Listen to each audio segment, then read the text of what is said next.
Hello, everyone, and welcome back to the live stream of this planetary qualifier at Tabletop Gaming Center in Connecticut. I'm Josh Schneider. Alongside me here, bringing you commentary, Tower number 9, and we are getting set for just one more round of Swiss before the top cut. But what a day it's been already. Tower, how are we feeling at this point? I think we're doing well here, Josh. We're about to move into our seventh and final round of Swiss play here at the Tabletop Gaming Center in Connecticut, and so we'll have this Swiss wrapped up for you guys pretty soon with this final round, and then it's on to the top 8. Yeah, absolutely. Looking forward to it. Now, of course, we had the issues earlier. My internet was down. I know there's been some issues off and on that Claire has had to resolve, but were there any like standout matches earlier, Tower, that really had the viewers excited? Because I wasn't able to catch most of the stream up to this point. I think we had some cool stuff there. I don't think there was anything where it's like, oh, this like one match is just like amazing and Right, legendary or right. whatever. But we saw some cool stuff. We saw some Yoda Red Force, hitting people with Ray and so on. There were some cool gameplay. Okay. Yeah, that's awesome. I do love the Yoda Red Force deck. I think the blue red Force decks right now are just so strong, right? And they are putting up very solid performances. You've got Han 2 Force deck doing very, very well. Anakin has been performing very well. Anakin Blue Force has won a planetary qualifier, at least one PQ over the last 3 weekends. And then, of course, Yoda has been doing very well also. So this blue red hero Force has been super strong in the current meta, and we'll see how that continues. Now, the other big question is, did you guys have any kind of discussion earlier about the meta update that we were going to have from Fantasy Flight Games on Monday? Was that a talking point at some point? Oh yeah, we've talked about that a fair bit with Okay, okay, fair us enough. and the us and the viewers and so Right. on, and I think the sense, Josh, is that Force Throw may be on the chopping block here. Okay, okay. I think that's fair, right? I mean, I think Force Throw has been a very polarizing card in this meta, and so many of these Force Throw decks at the top of the meta. But it would be interesting to see, if they do something with Force Throw, do they do something else? Do you try and counterbalance a little bit, right? Because if you take out Force Throw, does that allow the control decks to just really rise up and kind of reign supreme? So we'll see if they happen to make some other changes if Force Throw does go. But I'm excited. I think all of us are probably filled with anticipation for that stream. Looking forward to seeing what they bring us on Monday. But yeah, we are getting ready for round 6 and taking a look at the standings now. One of our undefeated players, the Darth Vader pilot deck, Matt Ranks, did lose last round. So now we just have the two undefeated players. The other two 5-0 players did get paired up. They did have the intentional draw, so they are both 5-0 and 1. That is Han Solo Worth the Risk, Blue Force, and Kylo Tarkentown. That is Kylo from Legends of the Force. Kylo Ren, we're not done yet. Tarkentown, of course, the deck that was popularized by Bothan Network at the Galactic Championship, where that deck really came in, had a strong performance, and almost took the tournament, right? Ian was one win away from becoming the world champion with Kylo Tarkentown, so that deck still very, very viable. But now we are going to see what our feature match will be for you guys. It does look like the new pairings are up, players are getting seated. And now we've got one final round to position ourselves and get a spot in the top cut where we can lock up some points again here in season 1 of Star Wars Unlimited. You have to qualify for the main event at the Galactic Championship scoring at least 100 points between now and the main event. And if you get into the top 8, you are guaranteed at least 15 points. So every point matters as these players trying to make sure they have a spot in the main event at the Galactic Championship next year.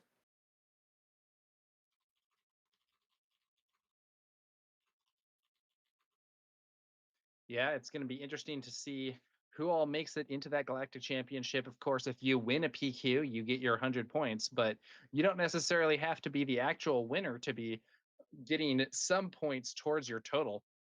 Even an eighth place, I believe, is what, 15 points. So you Yeah, can kind of take the incremental approach right.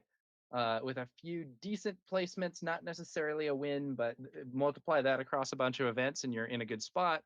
At the same time, though, even if you already have your 100 points, you might be fighting for that leaderboard position because Yeah, FFG did announce that I believe it is the world top 32 will get free flight and hotel to the Galactic Championships in Las Vegas next year. And that is a considerable prize. You know, the value of it probably increased further for players from Europe, Asia, or other areas where a yeah, flight to Vegas might not be so cheap. yeah, absolutely. I mean, coming from another part of the world outside of the United States or even North America, that could be quite the prize being in the top 32 on the points leaderboard and get that travel covered would be a real motivator, I think, for a lot of players. So we know that a lot of players are grinding, of course, not only getting in, but going for the points on the leaderboard.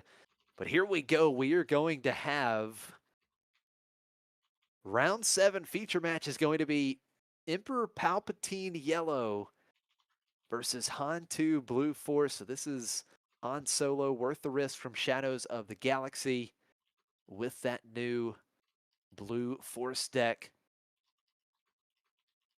on the or with the Force base, the Night Sister lair. And we've got Emperor Palpatine from Spark of Rebellion on the yellow base, Jabba's Palace, the standard 30 HP base. So looks like Charlie is going to be starting with the initiative. It's Charlie Ooh versus Moxless Matt. So Charlie versus Matt here. This is going to be exciting. Now, correct me if I'm wrong, Tower, but Charlie Ooh, this was our winner. This was our winner from the Hex & Co. Planetary Qualifier just a few weekends ago, right? Or about a month ago now. Was able to take Pasquale down in the finals at Hex & Co. So Charlie already has 115 points on the leaderboard. He is locked in the main event Maybe at the he's Galactic competing for that Championship. free flight and hotel though, like Yeah, we were just absolutely. discussing. Yeah, he has a win and a top 8 finish in main. So here we go. Game 1 underway. It is Lothcat for Charlie on turn 1. And now we are going to see Yaddle coming out for Matt. That Lothcat's an interesting unit. I think it's one that didn't necessarily attract a huge amount of hype at first, but we've seen more of it these days, and I think it can have a pretty high impact. One of the games that we had earlier featured a Thrawn deck that had some nasty plays, especially with the legacy run. But Right. Lothcat is another one that can work really well with that jump to lightspeed Thrawn. Yeah, absolutely. The Lothcat has that when defeated ability, able to exhaust the Yaddle here. So Yaddle is exhausted, does take 2 damage from the attack, and now we see Matt using that Han action ability, playing the Itinerant Warrior 1 turn early. It does Now, take a correct me if couple I'm wrong. There damage here. should be 2 damage on there, I believe. Yes, that I I do believe there should be 2 damage, and then you put the shield token on there, so there should be 2 damage with a shield token. Yeah, I think maybe a bit of an error. It looked like he had put the 2 damage on an Ogdo Bogdo and then realized you put out the wrong card, put the Itinerant Warrior, realized you had the shield, but neglected the damage. Hopefully they'll correct that. Right. Um, Now we do see something that's very important for Charlie, and that is ramp. Ways to generate additional resources to get to these late game plays, get to deploy Palpatine earlier than you would be able to normally. So we see the Super Laser Technician has the ability to add a resource when Technician is defeated. Now we are going to see Yaddle get in for 2. So first damage on a base here in game 1, 2 damage to Charlie's base. yeah. First swing for the base there. Looks like they have put that damage onto the Itinerant Warrior. And there is a Super Laser Tech. Hmm. Yeah, definitely some What do you, options with that Technician. He could take out Yaddle, right? Get the extra resource if he wanted to. I think that's probably worth it. You could also use Palpatine's ability to remove it and get a draw if you really want Yeah, cards. I do absolutely. think a kill would be nice. So it looks like the Palpatine ability may be what is done here. So the Emperor Palpatine action ability, you pay 1, defeat a friendly unit, you get to deal 1 damage to a unit and draw a card. So if he defeats the Technician, he would get an extra ready resource. And no, we are actually just going to attack. So Super Laser Technician attacking and defeating Yaddle. So both units defeated here. Let's see what Moxless Matt goes for next. Could just be a swing to base here, potentially. No, he's going to play something. Oh, look at this. We're going to play Monday. He had the Force when played ability, using the Force, drawing 2 cards. So some really good card advantage for Moxless Matt early in game 1. Probably one of the best card draw cards in the game of Star Wars Unlimited at this time. Um, yeah, Mundi, really strong card from Legends of the Force. So strong, good solid stats, being able to draw 2 cards, incredible. And we do see the ISB agent coming out for Charlie when played, using that ability, revealing a McClunky, and he got to deal 1 damage to the Itinerant Warrior, so that removed the shield token. And I do believe Moxless Matt has just claimed the initiative here. So now Charlie has some free reign. We are going to see that Palpatine action ability, defeating ISB agent, 1 damage to Mundi. And Charlie will get some card draw of his own. And now look at this. We see Bazine. So he will get to look at Moxless Matt's hand. And he can discard a card here. And look at this. Quite a hand for Moxless Matt. Yeah, that's a nasty hand. Force throw, Luke Skywalker, Jedi Knight. I believe that's another copy of Yaddle. We have a Mundi, the Vigilance version from the Twilight of the Republic set, and a copy of Fell the Dragon as well. Very interesting for sure. Moxless Matt really showing off the bling here. All kinds of hyperspace and prestige cards. The showcase leader.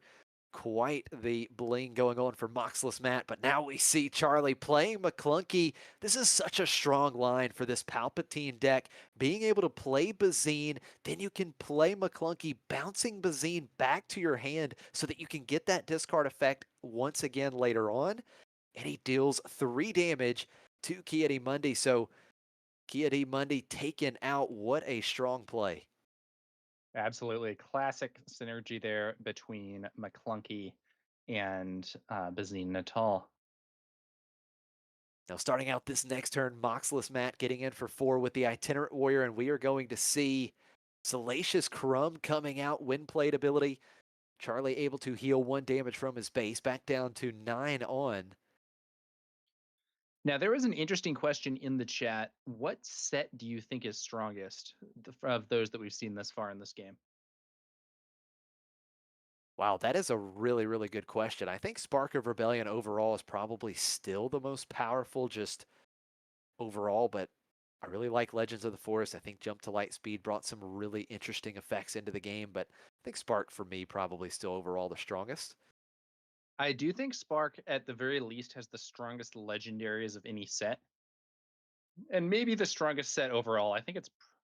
I would say it's probably between it and I think sets 2 and 3 weren't quite as strong. I think it's probably either Spark, Jump to Light Speed, or Legends of the Force. Now we do see Moxless Matt was able to deploy Han Solo getting in for another 3, so 12 damage on Charlie's base. The Salacious Crumb was taken out with the Palpatine action ability, another damage to the Itinerant Warrior. So Charlie was able to draw another card, and we see another ramp piece here. So Palpatine could be coming out really soon. That is another when defeated on that Super Laser Technician. Charlie can get another resource. We see Yaddle coming out for Moxless Matt. Of course, Yaddle, that 2-4 with Restore 1, can give the other Jedis Restore 1 with the on attack ability. Moxless Matt just trying to put as much pressure on as he can because we know with these Palpatine decks, if we get to the late game, we know that Charlie has an advantage. These type of Palpatine decks love to try and eat up on these more mid-range style decks. So Charlie just trying to get to the late game here.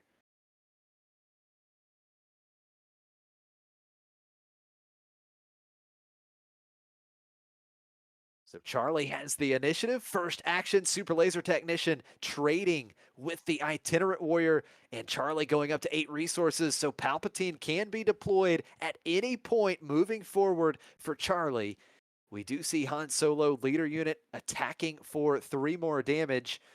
Moxless Matt halfway there, 15 damage on Charlie's base, but look at this play. Sneak attack is going to sneak in the big reinforcement walker for 3 less resources. Walker enters play ready. Win played ability. Charlie discarding that top card, healing 3, but look at this, a big response from Moxless Matt with the Fell the Dragon to take out the reinforcement walker. Back and forth punches both players. Yeah, that's a very, very good move there from Moxless Matt because even though that reinforcement walker was going to be removed at the end of the turn, thanks to sneak attack, killing it before it attacked saved not only a bunch of damage that likely would have removed one of Matt's units, it also prevented the on attack trigger from doing another heal or card draw. Yeah, that is exactly right. Very strong response from Moxless Matt with that Fell the Dragon. Charlie not deploying that Palpatine. At this point, Palpatine will wait. Charlie will wait for a bigger threat on Matt's side of the board, look to deal a damage to it, then deploy Palpatine to essentially steal that unit. So now here comes a unit I absolutely love with this Emperor Palpatine yellow deck. The Legacy run goes so well with Palpatine's ability. We do see Han Solo getting in for 3, but that Legacy run, when defeated, you can deal 6 damage as you choose among enemy units. So we are going to see the Palpatine action ability defeating the Legacy run. Han Solo leader unit defeated, 1 damage to Yaddle. That's really going to clean up this board, and Charlie gets another card. Yeah, earlier we were seeing some crazy plays with Legacy Run from the Jump to Light Speed Thrawn deck, where you can actually double that ability, Oh, and wow. the player had the Jump to Light Speed Chimera as well to trigger it without it even being defeated. So this one, not quite as much value, but still a very potent attack there, doing that 6 damage when defeated and drawing a card with Palpatine's ability. Now we do see Aura Singh being played for Charlie, but Moxless Matt taking advantage of the Force with Mace Windu, that wind plate ability. You can use the Force to deal 4 damage to a unit, so Aura Singh unit defeated. And Moxless Matt still holding on to the board advantage here. Has to find a way to deal 11 more damage, and keep in mind, Emperor Palpatine still has not been deployed. We are going to see No Good to Me dead, exhausting Mace Windu, and that is going to keep him locked down next turn as well. Yeah, and if Charlie can get some damage onto Mace Windu, could potentially be a good target for Palpatine's flip and steal. I think Charlie thinking this Yaddle is not enough value for Palpatine to deploy. Yeah, that's absolutely right. So we do see Yaddle get in for another two. Charlie at 21 damage on base. And here comes Bazine. And look at this. Moxless Matt has so many good threats. Crate Dragon, Poe Dameron, and Luke Skywalker. And to go with all of that, two fell the dragon. My goodness, what a hand for Moxless Matt. Now, Charlie does have Moxless Matt discard the Crate Dragon. That was an incredible hand. Yeah, and now with this Bazinatal on the board, Charlie has a unit that can easily be sacrificed with Palpatine's ability to put one damage on anything Moxless Matt might play, and then set things up for a flip. Oh, look at However, this. He drew into Anakin Skywalker. He drew into that off the Bazine, and that is going to defeat the Bazine Natal off the win plate ability. Wow, that was quite the find for Moxless Matt, but it looks like, was that the Jump Master, coming in, or is that the Hunter? no, it's the contracted hunter, Contracted Hunter, you're right. Yep, ambushing, taking out Yaddle. But and now then we being see it. sacrificed. There it is. Palpatine flips. So Nice good. play from Charlie. Nice Yeah, play that's from Charlie. That beautiful. contracted hunter dies at the end of the turn, but before it dies at the end of the turn, Charlie sacrifices it with Palpatine's ability, puts that damage on Mortis Anakin, allowing the Palpatine flip to take control of his opponent's unit there. And it looks like he is poised to gain control of the board, but will it stick? Yeah, we see that one fell the dragon coming out for Moxless Matt, defeating his own Anakin Skywalker, champion of Mortis. And we know that Moxless Matt may still have that second copy of Fell the Dragon as well. So Charlie still just trying to completely stabilize here. He still has to think about that Mace Windu. Mace will ready next turn. Bazine Natal strikes again, Look and at this. another Crate Oh Dragon my removed. goodness. Wow, back-to-back turns. Charlie is able to strip the Crate Dragon from Moxless Matt's hand with Bazine. Super strong play. What does Matt follow up with here?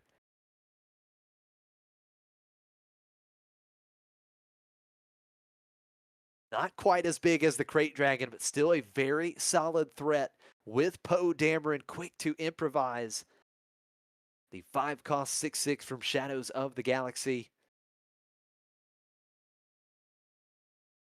Great back and forth going on here. Charlie working hard to stabilize this board, but two very big 6-power threats that he is staring at right now in the ground arena.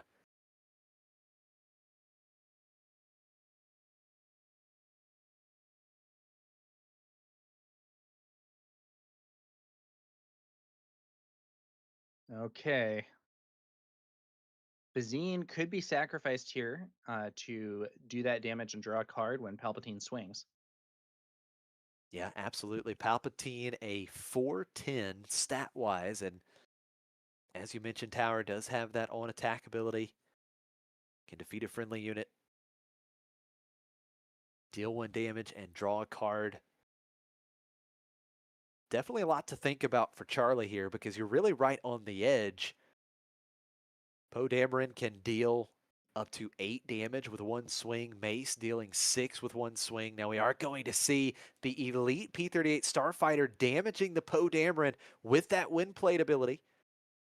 When played and when Yeah, defeated, the P-38 Starfighter can deal 1 damage. Charlie's got to do a little more than that to stop these threats here. Looks like Palpatine's going to sacrifice the Elite P-38. Another damage on Mace, a damage from Palpatine's ability over there, and or on Mace, and then Palpatine swings into Poe. Yeah, okay. So one damage from the ping, one damage from Palp's trigger.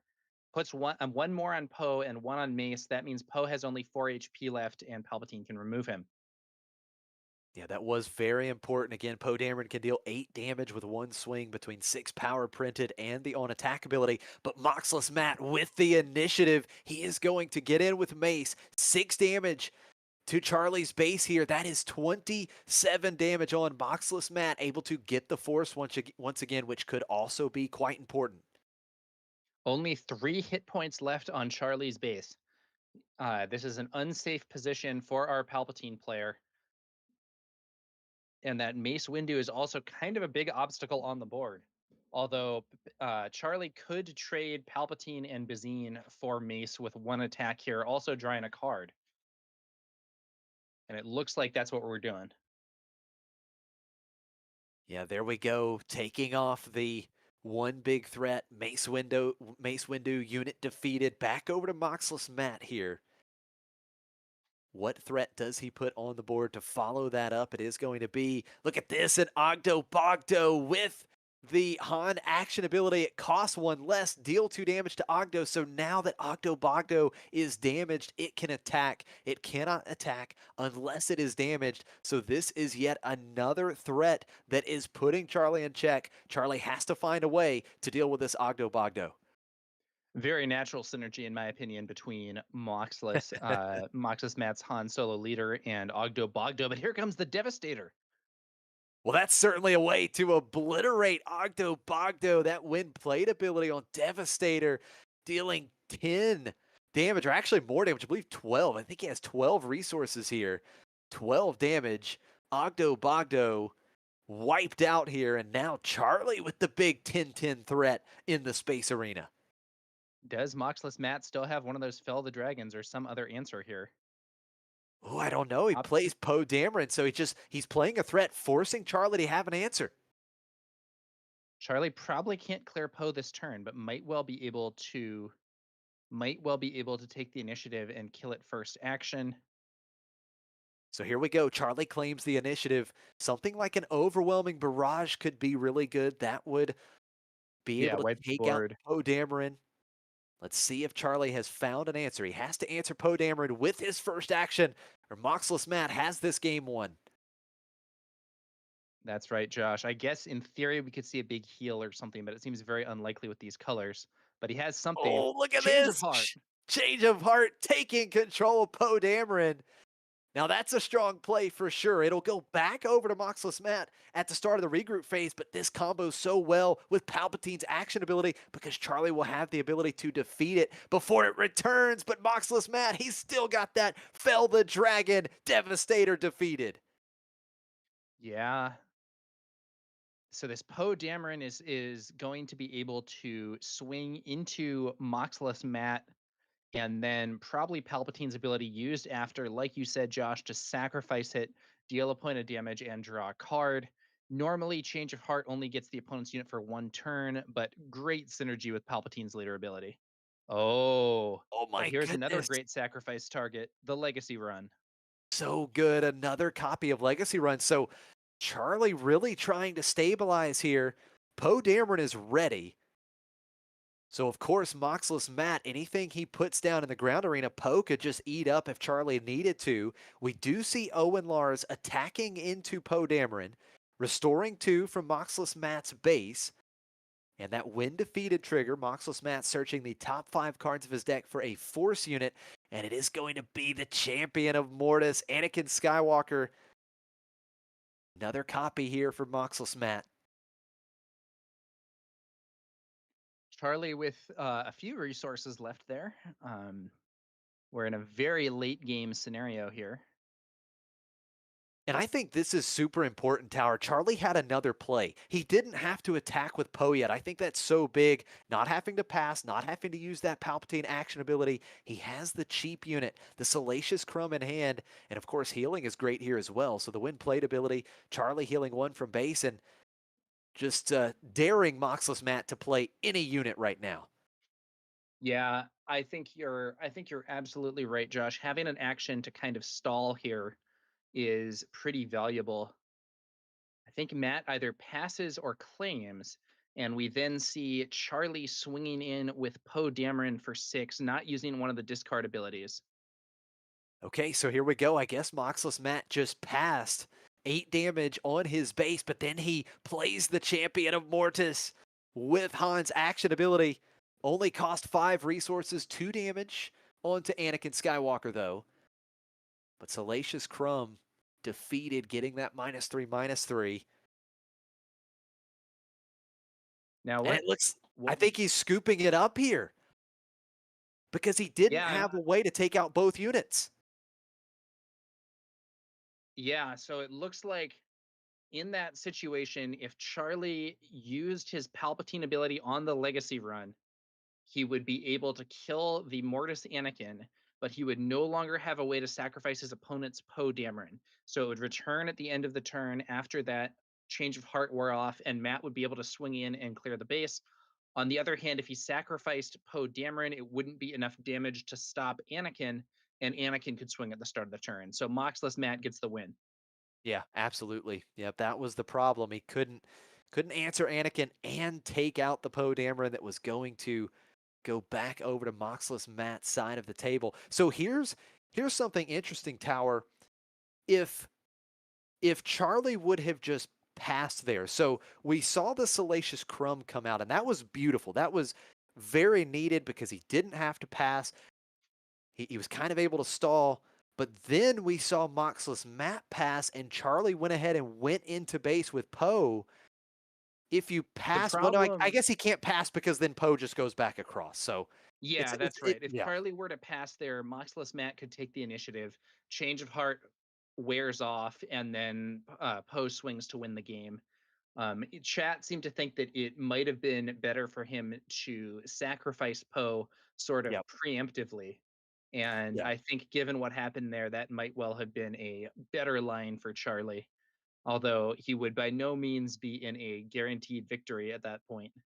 Yeah, no, It's I an think that's interesting absolutely right. it's an interesting match. Moxless Matt really put the pressure on from the start. Charlie managed to take things to the very late game, but he was under such pressure on his base that he could not quite stabilize completely. Yeah. What a great game. Charlie so close to stabilizing, but Moxless Matt was able to get it. But yeah, that is an excellent point.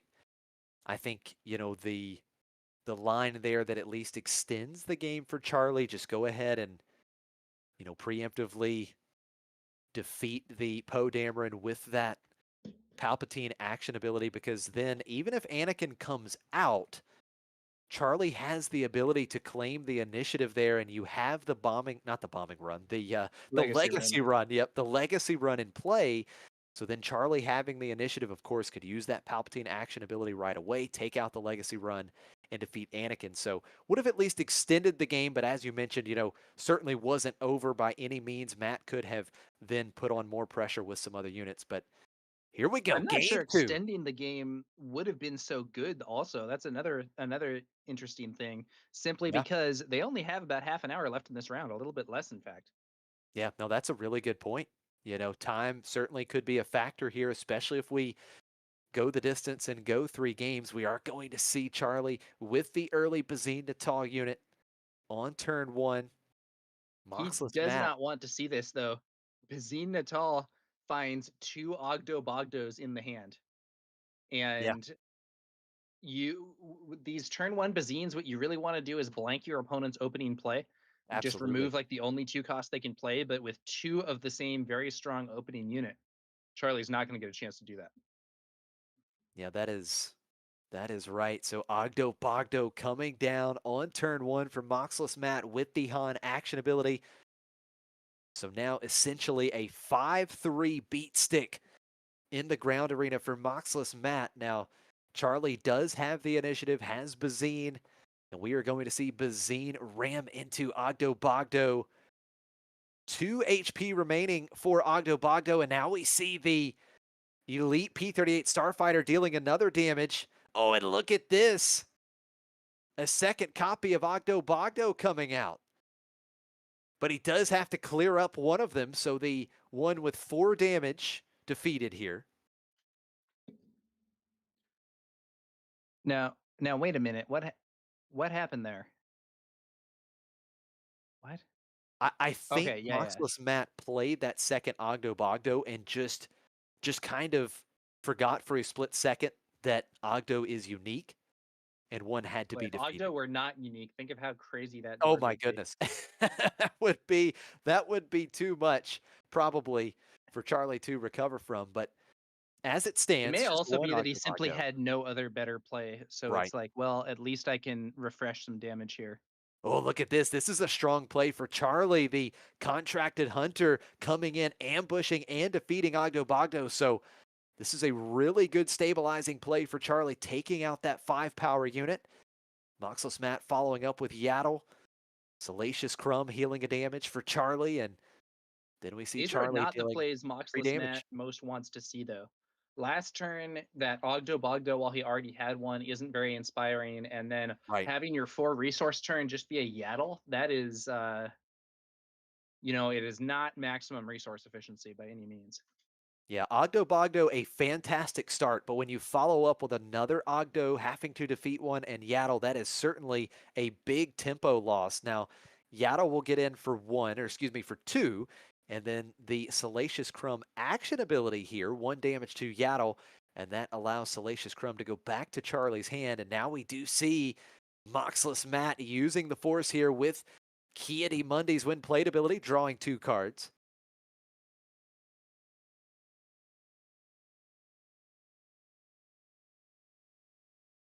So another 3 damage to Moxless Matt's base with the Elite P-38 Starfighter, and now we have the Han Solo leader unit coming out. Charlie still has all 5 resources.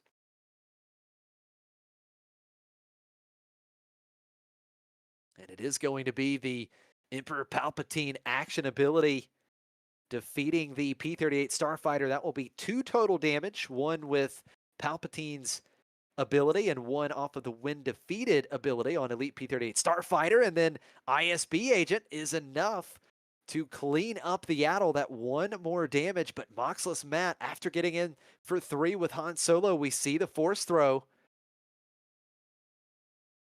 forcing out the Salacious Crumb. So ISB agent sticks around a bit longer, only 1 damage. Force throw deals damage based on the cost of the card discarded if you control a force unit. And once again, Yeah. Charlie able to ramp. We saw that resupply come out. So Charlie will be at 9 damage on Charlie's base. Not so much necessarily. yeah, I think Charlie still feels relatively comfortable here. Now look at this. Moxless Matt actually going to clean up that unit in the ground arena. That is temporarily going to mean that Palpatine's action ability kind of stifled here. Oh, but look at this. It's the legacy run for Charlie. We do see Kieti Mundy getting in for 4. Moxless Matt controlling the force once again.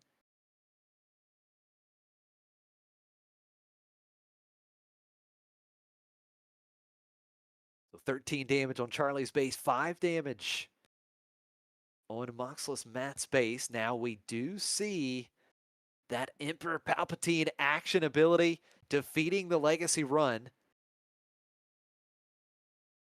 Drawing a that card, means, so the 1 damage to Kieti Mundy. and now we're going to see 6 damage from the legacy run. Maybe Charlie figuring out where to send that. Looks like Han damage spread across both units. Is that what we're seeing here? But killing neither of them? Okay, very interesting. So neither unit Sham defeated Syndulla here. counter ramp. Oh, I'd love to see that.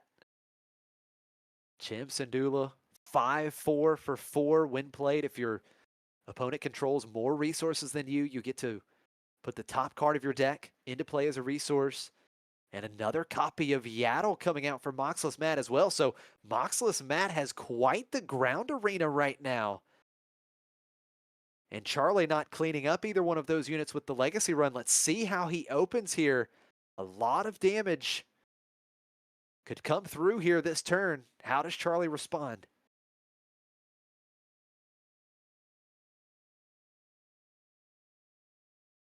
Yeah, I'm wondering why he lined up that damage to heavily damage both those units but not remove them. Perhaps we'll see the answer shortly. Maybe it's to set up like an elite P-38, ping one of them off, sacrifice it to kill the other one, something like that. Yeah, it is possible.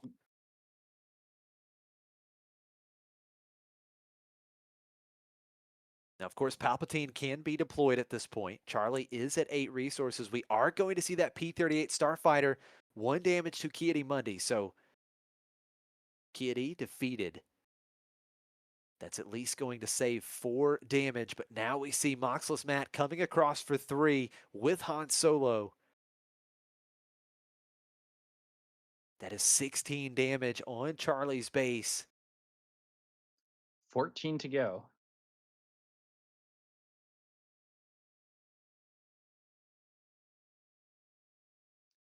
Charlie considering options here. Thinking about something that costs 3. What could we see? Maybe another Elite P-38? Palpatine ability being used here, maybe? Yep, there's the sacrifice. So That's this will going to be be spreading 2 the damage damage again. total. Yeah, 1 once damage again. to each unit, draws a card. But here comes that big 5-power Cham Syndulla into Charlie's base. And now Charlie is going to deploy Emperor Palpatine, taking control of Yaddle here. Now, the one nice thing for Charlie, while Yaddle is not a super big threat, it does present a way for Charlie to at least restore some damage here, as Yaddle does have the Restore 1. And at least with what Charlie has on board, he could attack and take out both of these ground units that Moxless Matt controls. But of course, Moxless Matt still has all of his resources. And now we're going to see rivals fall. This is a huge play for Moxless Matt. Emperor Palpatine defeated, not able to attack. Big time tempo for Moxless Matt. Yeah, if Palpatine had been able to attack there, we could have seen an attack defeating one of these units. So we could have seen attack into Cham, defeat Cham, sacrifice Yaddle for the 1 damage ping on Han, and draw a card. As it stands, Charlie's gonna swing with Yaddle into Han, does get Han off the board, but Cham remains. 10 HP left for Charlie. I don't think that was the result he was hoping for with his Emperor Palpatine flip. Not at all. What a turn of events here.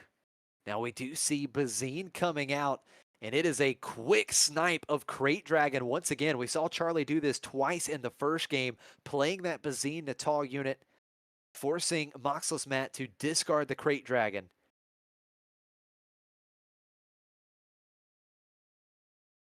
But Moxless Matt will hold on to the initiative and still has Cham Syndulla here. So Charlie just 10 HP remaining on base.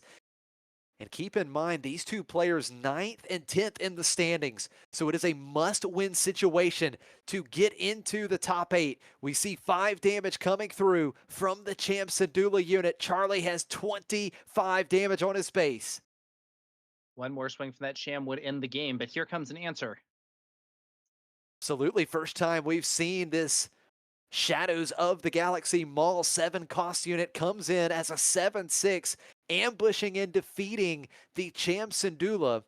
And some overwhelm damage here going through. 4 overwhelm damage to Moxless Matt's base. But Moxless Matt has a ton of resources, and we know he surely can put several threats onto the board. And here comes a big one that would represent Fatal. Poe Dameron quick to improvise. Charlie claims, fell the dragon, defeating Maul. And now it is big trouble for Charlie. Must answer the Poe on his first action.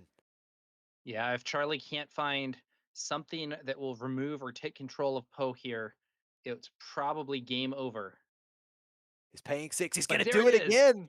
Wow, back-to-back games. Change of heart on Poe Dameron.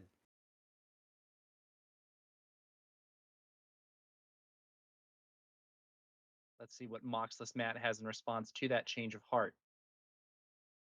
Moxless Matt so close once again. We saw a very similar position last game where Charlie took control of that Poe Dameron, kind of waited a little bit to see if Moxless Matt would put any units into the ground arena.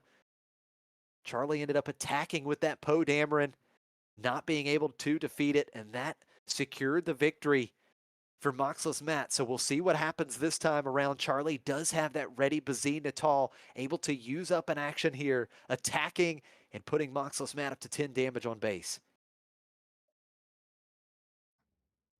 Yeah, it's an awkward position for Charlie in some ways because if Matt keeps passing and Charlie were to take the initiative, Poe Dameron goes back to Matt's side of the board.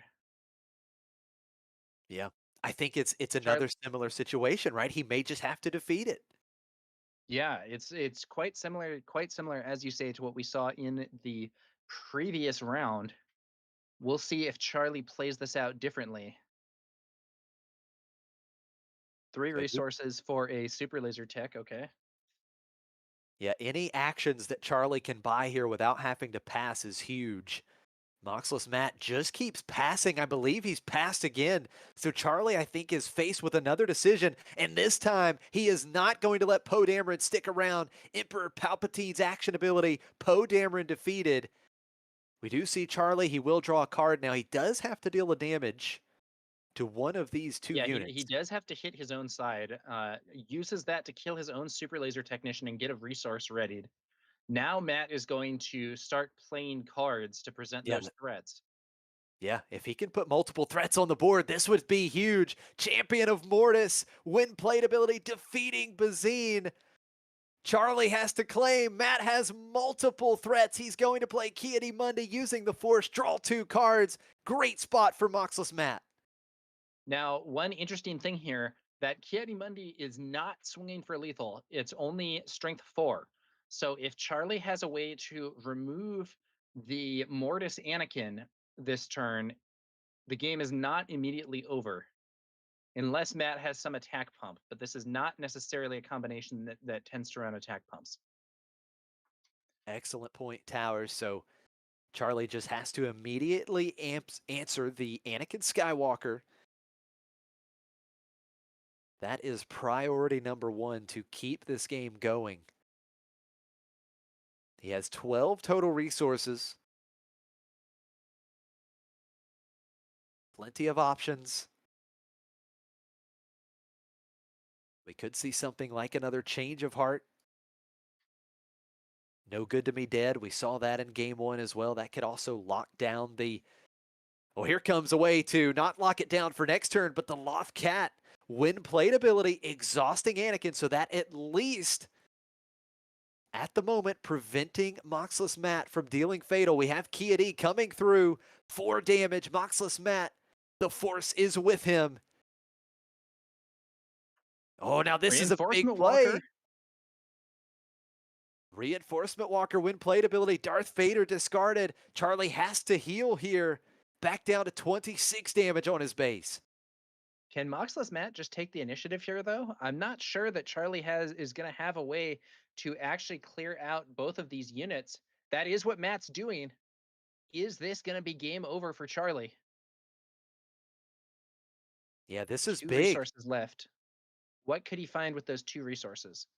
Here's one of them. I just don't see an out here. I don't know how he's going to find enough damage to clear both those units. Yeah, he only has 1 ready resource. Either one of those units is fatal. I don't think there's a way here with just 1 resource. There's the fist bump. Moxless Matt Hopper. He is victorious. A 2-0 shutout in round 7. And this will give him a very strong chance at locking up some points and finding himself in the top 8. Yeah, I think maybe if Charlie could find a dogfight, he could use that to attack with the exhausted reinforcement walker, which would clear. He could use that to clear Mortis Anakin and also heal 3, taking him out of range of Ki-Adi-Mundi. But I don't know if that's in the deck, and if it is in the deck, it wasn't. It wasn't in his hand there to save him. I think so. Going to be a win for Han Solo. Yeah, absolutely. I think that is definitely what was needed if he had some way to attack with the reinforcement walker. We did see Charlie play the sneak attack into Reinforcement Walker in game 1. So that's a way to get that win plate ability. Reinforcement Walker enters play ready, and then you can attack. That's really what he needed. Charlie needed to be able to trigger Reinforcement Walker at least twice, but he did not have the cards to make that happen. And, you know, this is a deck, this Emperor Palpatine yellow, that has won some PQs in this season here in Set 5 meta, and has been pretty strong overall against some of these red blue hero force decks, but what a run for Moxless Matt, really putting on a clinic and taking down Palpatine in 2 games. Yeah, he handled that. He handled that pretty well, I think. The dynamics with playing around his opponent's change of heart and preventing Palpatine from getting max value there, very cool stuff. And so that's going to do it for our last round of Swiss here at the Tabletop Gaming Center in Connecticut. We will, as you guys may be able to see here from the crowd cam, there are some tables still being played, about 10 minutes left in the round. And so we will be back soon with the top cut when the time comes. I'm Tower number 9, joined here by Josh Snyder from Next Gen Gaming SC.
Welcome back to McClunky Gaming's coverage of the Planetary Qualifier here at the Tabletop Gaming Center in Connecticut.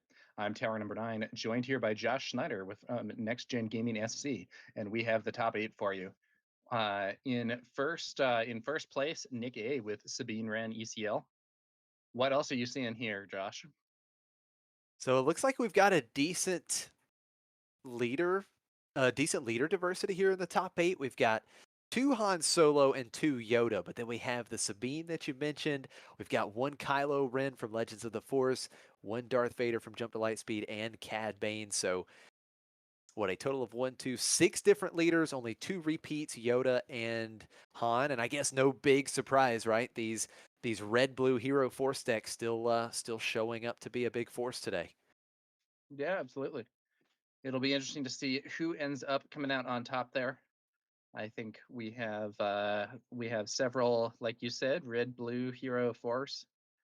Pretty strong aspect combination, but we have a bunch of non-force based decks in there as well, Yeah. with the Pilot Vader Cad Tarkentown, an aggression deck that generally does not run force throw, and then Sabine ECL as well for a non-force build.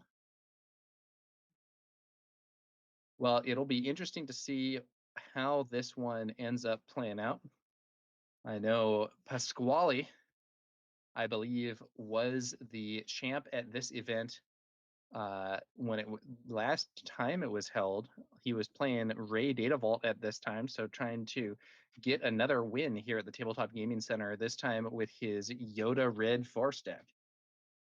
Yeah, that's absolutely right. Pasquale, the defending Tabletop Gaming Center Planetary Qualifier champion, looking to do it again. And it's interesting because, coming into this tournament, speaking about Pasquale specifically, at this very moment, he has 35 points. So he is just 65 points away from locking a spot in the main event. So he's guaranteed to lock up another 15 points today. So right now he will be sitting at 50, and we'll see if he can advance on and secure some more points. Pasquale getting closer and closer to that main event spot in the Galactic Championship. Yeah, could be interesting. I believe even a top 8 finish awards you, I think, what is it, 15 points for the 15 points towards your qualifying position, and the winner, of course, getting the big 100 points. But you can now qualify not necessarily with one big result, but a bunch of smaller but still relevant results. I Yeah, myself think absolutely. I have 15 qualifying points from a PQ top 8, and am looking to add to that with some other events as well. We'll have to see how it goes. Yeah, absolutely. Best of luck. We certainly want Tower number 9 in the main event of the Galactic Championship. That's what the fans want, Tower, so we have to make it happen. Yeah, I will. We'll see how I do. I have another PQ coming up with this set, and maybe attending the Portland event as well, but I have to figure out some stuff with my work schedule. Okay, very And then, of nice. Now, course, we're going to have several other sets and events before the Galactic Championship comes around. So more opportunity to score some points. yeah, definitely. Now, we talked a little bit about Pasquale. He is a former planetary qualifier champion. Again, halfway to that 100-point total to lock a spot in the Galactic Championship main event. But sitting across the table from Pasquale, B Mini, Nikki is also a former planetary qualifier winner. So this is 2 PQ champions about to duke it out here in the quarterfinals. And correct me if I'm wrong, Tower, but B Mini or Nikki, I'm pretty sure the win that he had, I think you casted that. I think it was a McClunky Gaming stream. Am I correct there? You might be. I'm not immediately remembering it at this time, but we've had quite a few streams. So Yeah, no, there has my been quite a apologies few. for not No, having it's the okay. details. It's all right. I was looking And to see if we had him in the some player information in the document, but I'm not finding it, so I don't know exactly which one it was, but I thought it was one that you had casted. But nevertheless, two PQ champions, so this should be a fantastic match. Now in chat, someone says, "Yo, Yoda Red Force made it to top 8." Heck yeah! Well, hey, not just one Yoda Red Force, but actually two made it to the top 8. Yeah, that's absolutely right. Yoda Red Force has been a force to be reckoned with so Oh, oh, far oh, the oh. last several weeks. And so here we go. We're ready to start the quarterfinals. B Mini versus Pasquale. Kylo Tarkantown versus Yoda Red Force. It looks like Pasquale will start with the initiative, or no, it's B Mini starting with the initiative. I believe the poker chip is the initiative token here, and the token on Pasquale's base is for representing the Force. Yeah, and we are in a we are in an environment now where the better seed chooses initiative Okay. for the first game of match. So either B Mini was the higher seed or Pasquale chose to go second. Yeah, that is a very good point. Now, B Mini opting to mulligan here. Pasquale satisfied with his hand, ready to go. And I'm excited to see this Kylo Tarkentown deck on stream. This is, again, one of the standout decks from the Galactic Championship.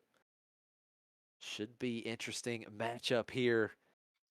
And I'm curious, does Pasquale have any of those tech cards like the aggrieved parliamentarian for B Mini? And I don't think he does. Of course, both players have already exchanged deck lists, so they know what they're working with here. Should be exciting to see how this match plays out.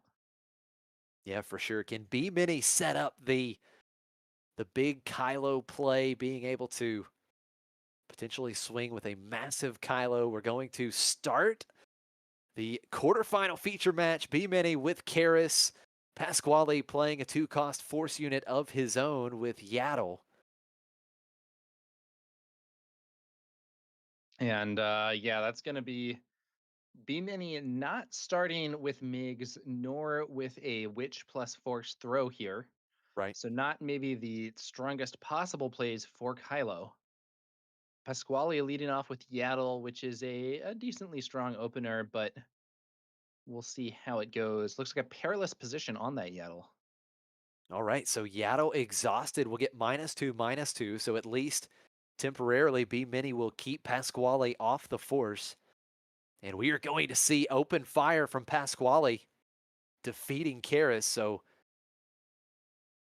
now we've got that Kylo Ren action ability being used. You discard a card from your hand. If it's an upgrade, you get to draw a card. So B Mini starting that process of getting these upgrades into the discard pile for that Kylo Ren deploy. And the snapshot reflexes tower, that's a very important one because that's one that allows B Mini to potentially attack with Kylo on deploy right away. Yeah, in one of the earlier matches we saw that Kylo Ren deploy into a bunch of upgrades and a snapshot reflexes to close out the game can be a very strong interaction. Um, Now, Pasquale swings with the 0 power Yaddle, I believe, just to get the Force token here. Yeah, I think the force very important for Pasquale. We do see force throw with the Witch of the Mist had come out first for B Mini. And we do see Pasquale having a pretty good target, pretty good discard target from the force throw, discarding Owen Lars, only 1 damage to Yaddle. So Yaddle's still on the board with 1 HP right now, and Pasquale playing that very strong 4-cost force unit. Here comes Chirrut, that 3/5 Sentinel. Another Force throw, though, from B Mini. Let's see Wow. what Pasquale has to discard here. A little more expensive, disabling Fang Fighter. That does set up Chirrut to be removed by Tarkentown. Yeah, this is super strong start for B Mini. Didn't find the MiGs, didn't find the early way to clear out the Yaddle, but being able to play back-to-back force throws here on turn 3, certainly a strong play, a strong turn for B Mini. Not what Pasquale most wants to see here. Might need to find a Mundi or something to replenish his hand after getting hit by those Force throws. Let's see how things play out.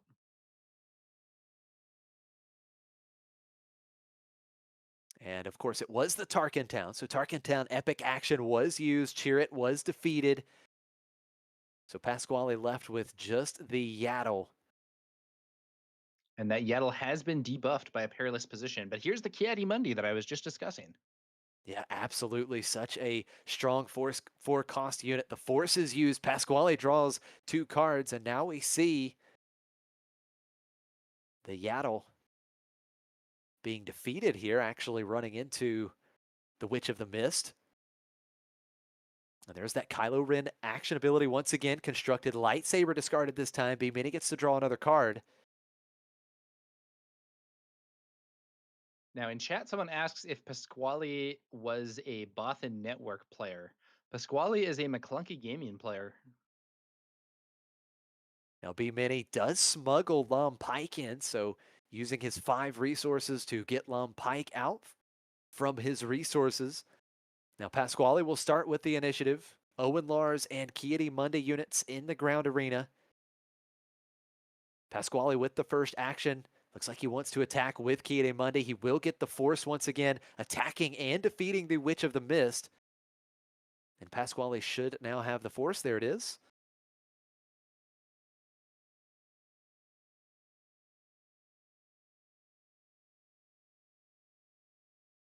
Now Lom Pike is going to attack and defeat the Kiadimundi with that on attack ability. Owen Lars got a shield token, and so did the Lom Pike. So Lom Pike not taking any damage back from that attack.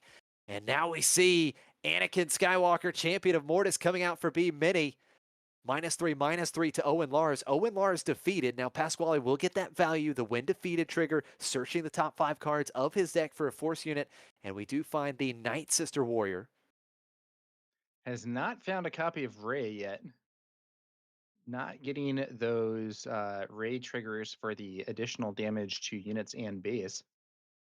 Yeah, very good point. Now Pasquale is going to do the same as B Mini here. Load up this ground arena. We have 2 units in each ground arena. We see Secretive Sage and the Chirrut coming out. So once again, that very annoying 3/5 Sentinel on Pasquale's side. Of course, when it is attacked, you can use the force to give the attacker -2 power. So it can be very tough for attackers to get through this Chirrut. B Mini has the initiative. Yeah, sure. It could be an annoying obstacle for B Mini, especially with the Secretive Sage there to protect from Power of the Dark Side. There is a Power of the Dark Side, but the Secretive Sage indeed being removed instead of Chirrut. Yeah, Pasquale certainly wanting to keep that Sentinel unit in the ground arena. Action back over to Pasquale. You did make a good point. We have not seen the Ray yet for Pasquale, but look at this. Here comes the first Luke Skywalker unit for Pasquale. And because one of Pasquale's units had been defeated, -6 to Lom Pike. So Lom Pike is defeated, but B Mini following up with Pillage. Pasquale has no cards in hand. Yeah, Pillage there after hitting those forced throws. Pasquale really dropping low on cards in hand. Now, oh, okay, wrong number. So there we go. We do see Yoda being deployed after the Yoda action ability. So that was that the Mace Windu, I believe, on top Yep. that he was able to discard when Yoda was deployed. So that was able to defeat Anakin Skywalker. Yoda allows you to discard the top card of your deck and you defeat a unit that costs the same or less. Yoda should get the force here for Pasquale as well with that attack, meaning B Mini, if B Mini does deploy Kylo, there is an obstacle here in the form of Chirrut. But here's a Migs Mayfeld who could potentially ping Chirrut off the board. So That doesn't last Pasquale, too long. yes, fixed to say Pasquale says no thank you to Miggs Mayfield. Synergizes so well with Kylo's action ability, and Pasquale quickly attacking and defeating Miggs Mayfield unit with the Yoda leader unit. And now B Mini has some thinking to do here, of course. Kylo could be deployed at any time, but you really want to set up a really big Kylo play. We'll see if he goes for that soon. The action ability still a possibility also, but he is going to go ahead and deploy Kylo. He is going to put the constructed lightsaber on Kylo from the discard pile here. So when Kylo is deployed, you can play any number of upgrades from your discard pile onto Kylo. And now we see the Red Squadron X-Wing coming out for Pasquale. Wind plate ability, 2 damage to itself. Pasquale drawing another card. Now the action back over to be Mini, but he's staring down that Chirrut. So if Kylo does attack, it would have to go into Chirrut.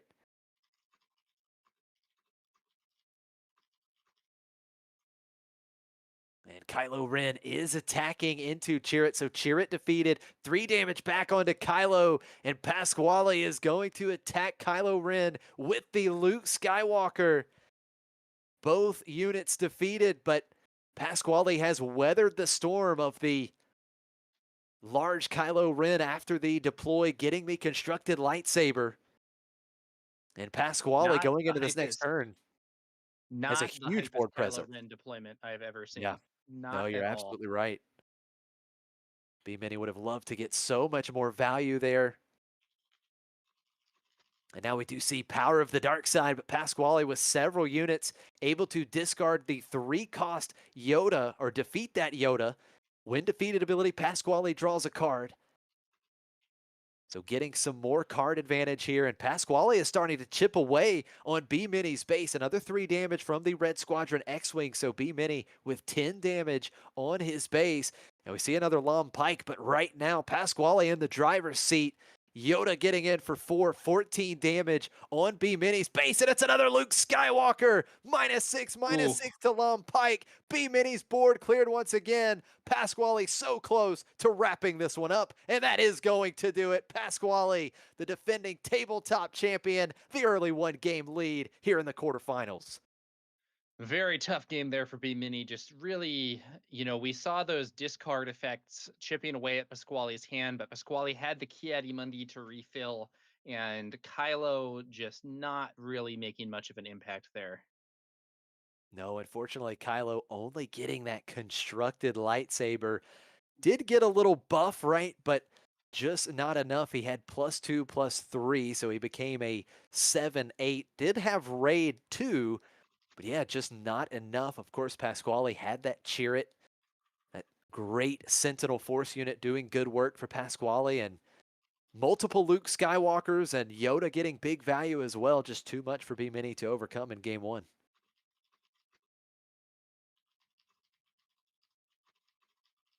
Now we do see both players doing some sideboarding here. Now taking a look at the sideboards, we take a look at Pasquale's side of the table. You see that Rivals Fall.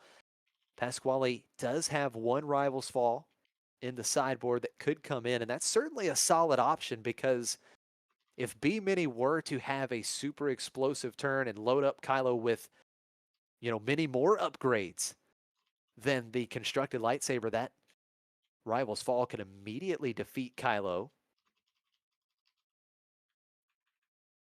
But ultimately, B-Mini wants to get several more upgrades in the discard pile, try and have a much bigger Kylo and be able to put that snapshot reflexes on, so that way, even if you faced up against a Rivals Fall, you at least get that 1 attack in. And Clara is actually putting the deck list up on the screen for us here.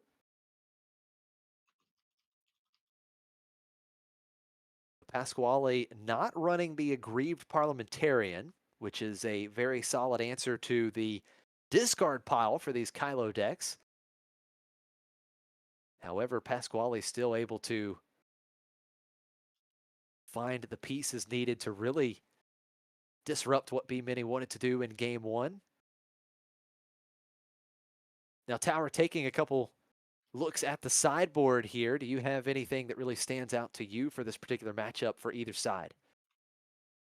Yeah, so taking a look at this, we are not seeing Pasquale running any of the, there's been some talk about the aggrieved parliamentarian, for instance, as a potential counter to a Kylo deck, and it doesn't look like that's something that Pasquale is running. Um, and B mini, we have the grenade strikes, probably not so relevant here. Ruthless Raider might be something here. Admiral Mahdi, kind of a setup for a big Kylo Ren turn. Devastator, I think, might come in to try to shore up the late game. Rivals Fall, potentially also useful in the matchup. B-Mini could also bring in the additional, that third copy of Pillage if he does want to focus on a discard game plan, but the discard game plan did not work that well for him here in game one. So not sure whether he'll be sticking with it here for game two. Yeah, that is a really good point. B Mini was able to force Pasquale to discard 4 cards in that first game, 2 off of Force Throw, 2 off of Pillage. But as you said, did not work out. Pasquale still had a pretty commanding win in game one. So here in game two, B Mini will start with the initiative once again. And it looks like another pretty quick mulligan for B Mini. Pasquale once again satisfied, ready to go. Now Pasquale just finding himself 1 win away from advancing to the semifinals, trying to defend that title here at Tabletop Gaming Center in Newington, Connecticut. And I tell you, B Mini would love to find that early Miggs Mayfield. You talked about it a little bit, Tower, in the first game, but Miggs Mayfield on turn one, like when these Kylo Tarkin Town decks play Miggs Mayfield on turn one, and when they don't play Miggs Mayfield on turn one, huge difference. Yeah, I do think that is one of the strongest ways that the Kylo Tarkentown deck can lead off the game. It just puts you in such a relevant position for future turns. But with Kylo's ability being used first, don't think Migs is going to feature here. Yeah, we see that Kylo action ability, discarding the constructed lightsaber. So B-Mini drawing a card. We've got the Secretive Sage, and B-Mini just opening up with the Witch of the Mist. No other turn one play here. And Yeah, no Pasquale, force throw to go with that witch yeah, either. yeah, Although that's a even good if there point. were, all it would likely do is knock that shield off, which is not the most exciting force throw possible. So here we go. Turn two. Pasquale is going to attack into the Witch of the Mist. So that's 2 damage on the Witch of the Mist. Secretive Sage just losing the shield token, but Pasquale did gain the force more importantly. And B Mini tried to load up the Witch of the Mist with the Fallen Lightsaber. And Pasquale has a quick answer, disabling Fang Fighter, that 3-cost space unit, defeating the Fallen Lightsaber with the Wind Plate ability. Very strong turn two for Pasquale. Yeah, that disabling Fang Fighter is just a great answer to a lot of the more expensive upgrades. If you look at what happened that turn, B Mini played a 3-cost card. Pasquale played a 3-cost card that not only defeated B Mini's card but also developed Pasquale's board. Well, here comes another constructed lightsaber for B Mini. So back-to-back turns, Witch of the Mist will get a very strong upgrade. We see the disabling Fang Fighter get in for 3, but that constructed lightsaber is going to give a nice buff to the Witch of the Mist, +2/+3. And because it's a non-heroism, non-villainy unit, it also gains Sentinel. So Secretive Sage has to attack into the Witch of the Mist here. Secretive Sage defeated, and that is going to open the door for the Witch of the Mist. 3 damage to Pasquale's base, 3 damage on each base.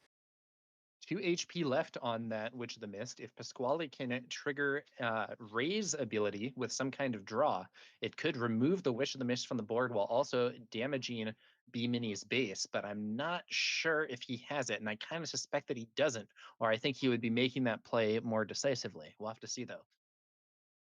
So the Yoda action ability used, and here comes Sith Holocron on the Oh, no, Witch there of the it Mist is. as well. He did have it. He set it up with the Yoda's ability. And look at this. It's 2-Ray off the top. That is My crazy. goodness. That is Two 4 damage copies to of Witch of the Ray. Mist in Tarkin Town. B Mini cannot be happy with that Wow. outcome. That was a huge play. Pasquale was able to set up one ray. Kiadi Mundi was played. That when played ability using the force, drawing two cards, drawing the one ray that he put back on top, and then another one, Witch of the Mist taken out. That was such a huge tempo swing for Pasquale. Yeah, incredibly negative development for B Mini. It looked at first like that holocron was going to put the Wish of the Mist out of range of a single ray trigger, Yeah. but with the double ray draw from Kiadi Mundi, B Mini is now in a lot of trouble. Absolutely. And for those that are not familiar with that ray, it's a 5/5 for 5 from Legends of the Force. And when you draw it during the action phase, as long as you control a leader or base that has the aggression aspect, you can reveal Ray from your hand and they'll deal 2 damage to a unit and a base. So that is what allowed Pasquale to deal that 4 damage to Witch of the Mist and defeat it. And look at this, Pasquale just loading up the board. Poe Dameron is out. Then you've got the Yaddle as well because you see the You're My Only Hope making the Poe Dameron cost 5 less. This is tempo plays for Pasquale here in game 2. Yeah, massive advantage for Pasquale right now. More damage on the opponent's base. The opponent's base started with less HP, and Pasquale's board is far superior as well. Chat is saying that it should be even more in Pasquale's favor. Apparently, they may have forgotten some of the base damage there from the second Ray trigger. It looks like they're fixing that now. 11 damage on B Mini's base, only 14 HP left for B Mini. Um, that Pasquale actually has lethal on board if he gets to attack with all those units and uses Poe Dameron's ability to discard a card and deal 2 to base. This is a very rough situation for our Kylo player. Yeah, I think rough is the correct word indeed. B Mini's not even at 7 resources yet. We can't even see Kylo leader yet. Pasquale in complete control of this match, winning game 1. And he can see the finish line. Let's see if he can close this one out. B Mini will have the first action here. But as you mentioned, he has to find a way to do something about one of these units. Pasquale is showing Fatal. What a turn of events. That double ray off the top with the Kiadi Mundi may be one of the biggest moments so far of this tournament for Pasquale. We do see the secretive Sage attacking into Kiadi Mundi, but Kiadi quickly getting that 4 damage into B Mini's base. 15 damage on Tarkin Town. Just 10 HP remaining for B Mini. Oh, Oh, that's it. Power of the Dark Side defeats Kitty Money, but he doesn't have a way to stop Poe, and Yaddle Pasquale with a decisive victory here in the quarterfinals. And the defending Tabletop Gaming Center champion is moving on. He'll still have a chance to defend his title. that double Wow. ray draw from Kiadi Mundi is probably going to be one of the crazier plays that I've seen in this game, and it really kind of turned this one on its head. Yes, it did. That was incredible. Incredible stuff.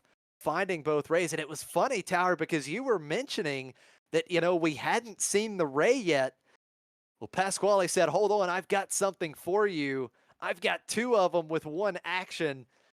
Absolute insanity. Pasquale going into the semifinals in a very strong, decisive victory here. Good run for B Mini with Kylo Tarkin down, but ran into its match with this Yoda Red Force deck. What a game for Pasquale. Yeah, it is worth noting B Mini, while this may have been a loss, there's still going to be 15 points Yep. on or the qualifying system. So getting at least something out of this in addition to the other prizes that are available for top 8 plus whatever the store may have added to that. But very very wild play there from Pasquale on that Chieti Mundi double ray. I don't think I've ever seen that before. It is a first for me as well. That was crazy. It was so surprising. It's not surprising to see one because, as the Yoda player, you use that Yoda action ability, you draw a card, and then you can take the ray, put it back on top, and then you just have to use an ability that draws you cards. In Kiedi Mundi, the strongest way to do that, and then being able to find the other one, just crazy stuff. So Pasquale takes it. And, as you mentioned, certainly not a complete loss for B Mini. Great run, a top cut appearance here at Tabletop Gaming Center. Will walk away with some great prizes and also that 15 points. The 15 points, very important on that journey to try and clinch a spot in the main event. But wow, that was something for sure. Yeah, in the chat, someone was asking, was Pasquale somehow able to set up both of those copies of Ray, or was that just luck? My understanding is that he did set up the first copy of Ray. I believe he had a Yoda trigger so he could look at his top card and potentially change what it was, but that the second copy of Ray was drawn by chance. Yep, I do believe that is correct. So,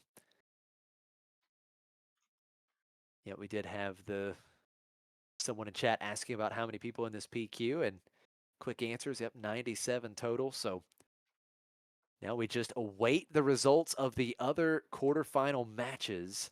And we do have some updates there. So we had Lewis versus Nick. That was Yoda Red Force, the other Yoda deck versus Sabine ECL. And Yoda Red, Lewis taking that one 2-0. So both of the Yoda Force decks advancing on to the semifinals. And then we also have another update here.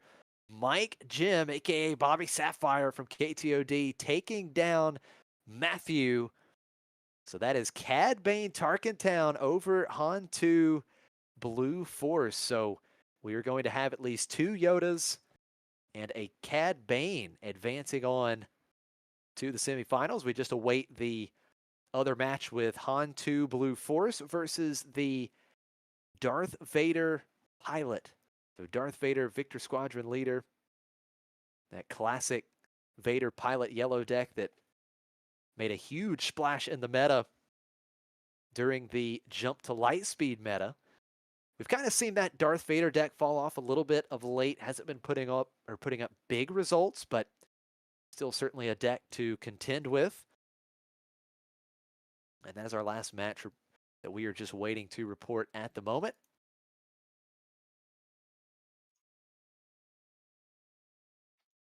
Yeah, we still have quite a lot of time remaining in the top 8. With the extended time that you do get in these top cuts. I believe it is a 75-minute round instead of a 55-minute round. But we didn't need it for that one. No, definitely not. So looks like all three matches so far that have wrapped up in the quarterfinals, 2-0 wins. And so we just wait for that last match to be reported, but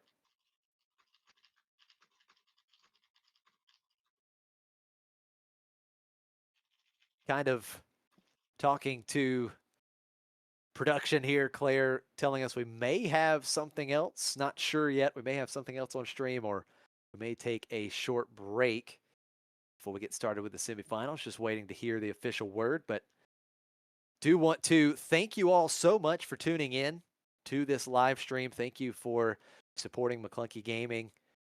It's been great to have each and every one of you here, and we can't wait to see the semifinals and finals and see who is going to walk away with the crown here at Tabletop Gaming Center. But we are going to go on a quick break, and then we will be back with more action from Tabletop Gaming Center in Connecticut. Stay tuned, guys.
Welcome back to McClunky Gaming's coverage of the Tabletop Gaming Center Planetary Qualifier here in Connecticut. We are about to move into the top four, and we are going to be featuring the match between Nicholas C. and Mike G, aka Bobby Sapphire from KTOD. These players looking to move on to the finals, and we're going to have to see how it goes. I know that Bobby Sapphire is running the Cad Bane Tarkentown Weemy deck. We saw some strong results from that earlier. I am Tower number 9, joined here by Josh Snyder from Next Gen Gaming SC. Josh, what do you think about this Cad Bane build? Personally, I love it. I think the more aggressive style, this go wide style, is very interesting to me. I love how it was kind of built to counter the Quinlan, right? Quinlan decks were really popping up. Quinlan Tarkentown was, kind of on top for a few weeks, and you saw Mike kind of shift to this Cad Bane deck.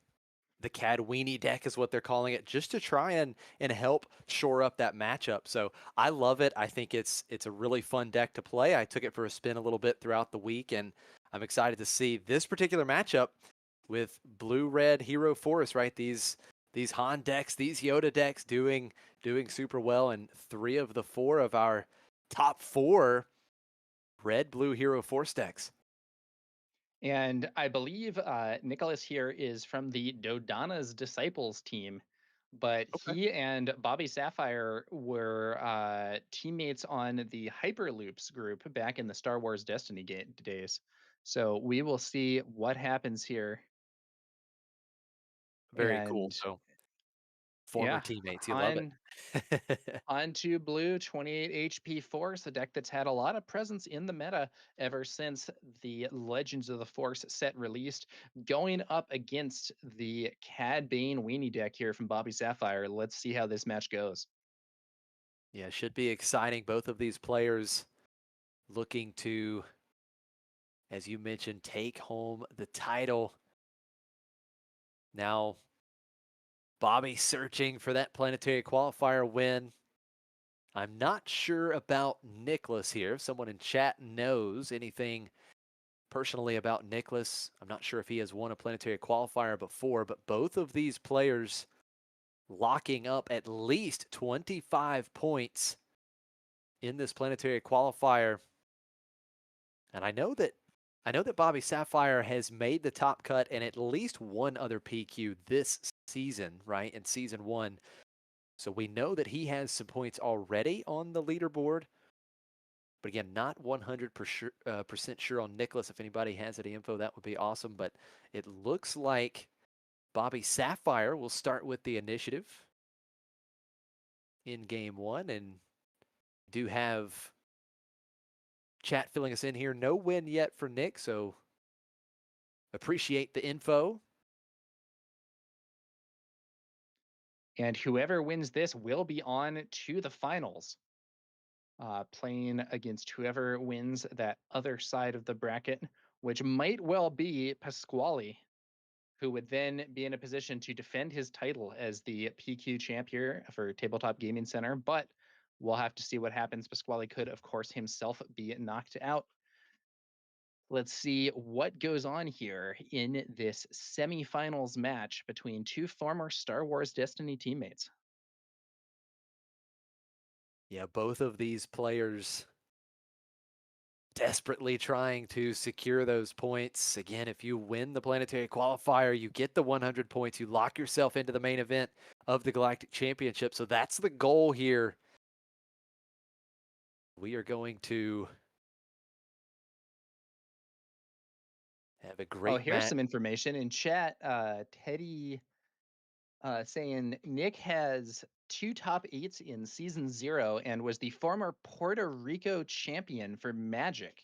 Wow. Also a great guy. Yeah. Yeah, So that's some fantastic. competitive results, and here we go.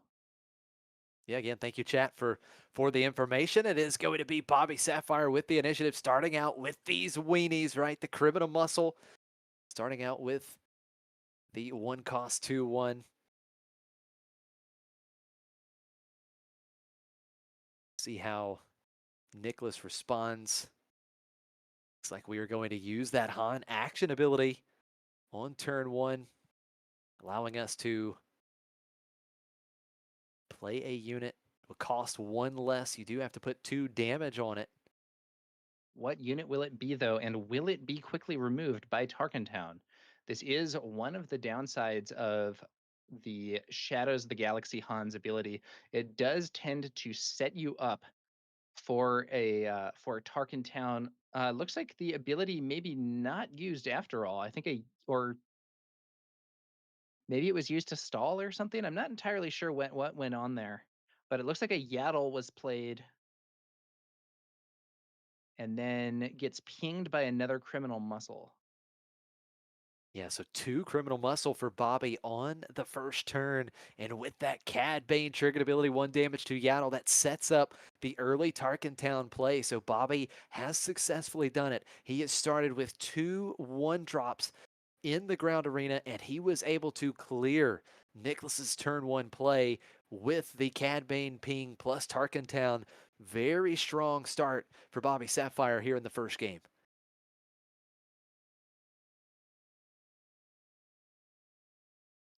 All right. Well, here come the criminal muscle guys attacking in, getting that multiple small units weenie gameplay going here with, I believe, a swing onto Nicholas's base.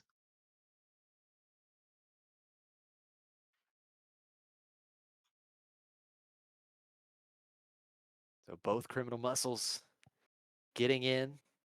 Should be Now, it a appears total of they're 4 not. damage. Yeah, it appears they're not marking the damage on the base necessarily. I suspect that as an experienced TCG competitor, Nicholas is writing the stuff down. There we go. It looks like a dial there now being used as well.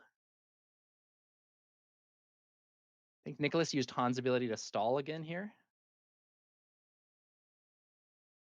Now we do see Secretive Sage coming out for Nicholas, so we are getting another force unit in play, which is important. We want to try and get the force as quickly as we can.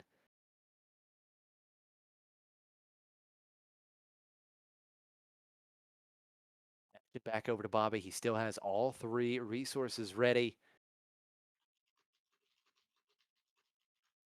Teddy Ski in chat said he did also make our team shirts that have our favorite Josh Schneider quote on the back. He's going to deploy Poe Dameron into the ground arena. That's pretty cool. So again, thank you guys for sharing all that info. Love to hear really cool things about these players. And look at this. It's another 1-cost unit. This time it's Greedo. So the Quinlan triggered ability pinging off that shield token on the Secretive Sage. And then that sets up McClunky. McClunky, yeah, being able to bounce the criminal muscle, take out the Secretive Sage with 3 damage, and then replay the criminal muscle. This is textbook from Bobby Sapphire here early in this game one, being able to completely mitigate both of these early unit plays from Nicholas, and he has 3 units in the ground arena. He's showing 7 damage there between those 3 1-cost units. Yeah, it's a quick start here for Bobby Sapphire with Nicholas's early plays being stymied by a combination of Cad Pings, Tarkentown, and that copy of McClunky. This is a situation where Nicholas is going to need to find some answers quickly, or that damage on base from all those small units is really just going to add up. Let's see what he can do. So here we go. Here's a Grogu. Now, Grogu, of course, not a big threat. He only has 1 power, but that 1 power can be set up nicely to potentially take out some of these cheap units that Bobby Sapphire controls. Now here comes the damage train. Greedo getting in first, so Nicholas up to 7 damage on base. And it will Doesn't just look like we continue to have a pour forced on. throw from Nicholas here. He has the resource left, but doesn't have anything to do with it. Takes the initiative. Yeah, just taking the initiative. 11 damage on Nicholas's base. And look at this. Oh my goodness. 5 units now in the ground arena. Aura Singh Looking and the looking trooper really coming out. bad This is here for Nicholas. crazy. My goodness. Yeah. What a start for Bobby. Yeah, so we have what, 13 damage there. So that's like not quite lethal, but it's getting close and plausibly could be lethal with some pumps. Nicholas needs to find an answer very fast, or this game will be over before he can really get going. Well, the Would be a CAD. great opportunity for a bombing run, but I somewhat doubt that's main deck for him. Yeah, no, that is a really good point. Bombing run could certainly help out, but I don't think he's running it. No, he's not running it. So bombing run unfortunately would not be an option for Nicholas. But the CAD Weenies deck certainly showing you why it has that name here in the first game. A swarm of these little units. Now we will see Grogu start the cleanup process. Grogu attacking and defeating the Death Star Stormtrooper. I believe he used his ability to Oh, move the 1 damage on him from the CAD ping. you're right. Yep. Use the action ability. Did not attack. Yep, that is my apologies there. Now we see. Now here we go. Bobby's going to shift gears a little bit. He's going to play a big unit this time. We see Zuckus come out 6/6 with Saboteur, which could be great if Nicholas had something like a Chirrut. The problem with Chirrut here also is that Nicholas hasn't actually had an opportunity to get the Force. It's a situation where if he had a Chirrut in hand, it might have actually been better to attack with Grogu and take that damage instead of moving the damage, as it would enable that Force token to allow Chirrut to be more defensively effective. But we'll see what he does. Still has all his resources, can deploy Han this turn and get at least some damage headed back into those units, but he's really getting overwhelmed here by the swarm.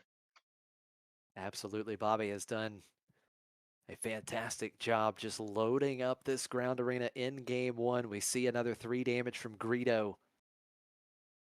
Nicholas up to 14 damage on his base. Now Han Solo leader unit was deployed. And we do see Han taking care of one of the criminal muscles, but just more damage pouring in here. 16 damage on Nicholas's base. That damage is adding up fast, Josh. Nicholas is in a lot of trouble here. He hasn't spent his resources, though. Let's see what he can do. He's paying 4. No, it looks like he's going to pay 5 here. Of course, we could even see the, oh, look at this. It's the Force Lightning. So Out Force of aspect, Lightning Force out of Lightning. aspect. Yeah. Defeating That's Aura gonna Singh.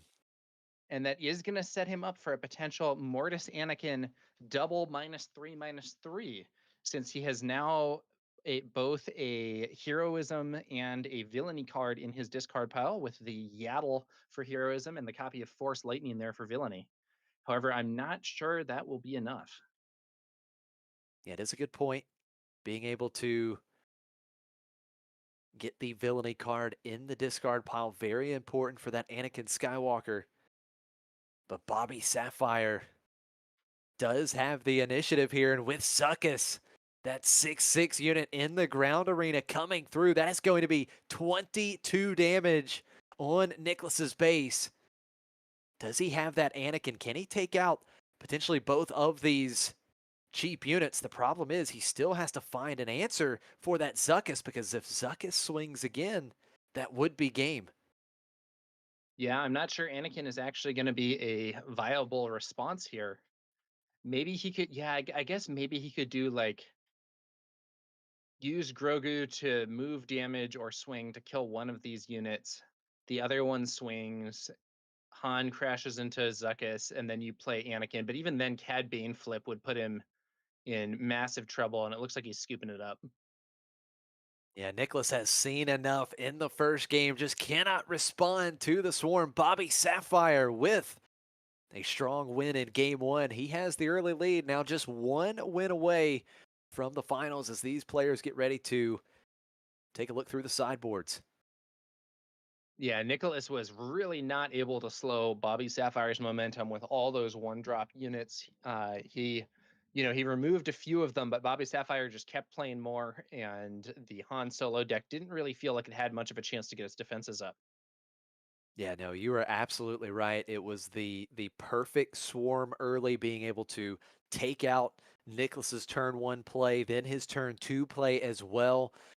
And that just put Nicholas in a position where he was so far behind, And Bobby had so many of those cheap units, he just could not respond. And, you talked about it. I bet Nicholas would love to have a bombing run in this particular matchup. Bombing run is so good against those Space Swarm decks that we have seen, the Darth Vader pilot decks, but against this Cad Bane Weenie deck, hitting a bombing run into the ground arena could certainly be very useful as well. But again, unfortunately, Nicholas does not have that option in this match. Going to the sideboard here, taking a look at Nicholas's sideboard, he does have open fire that could come in, just some extra removal. He also has the Mystic Reflection, which could be good early removal or good cheap removal if he has a force unit.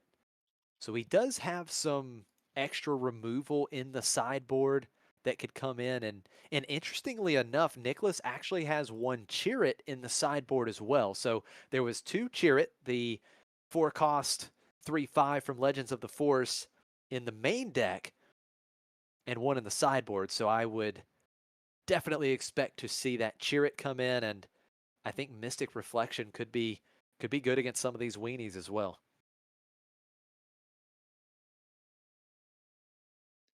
All right. Let's see whether Nicholas can put together a stronger showing this time. Kind of a rough game one for him, but I would not count him out just yet. No, definitely not. Going to the sideboard, maybe this can improve the match for him quite a bit.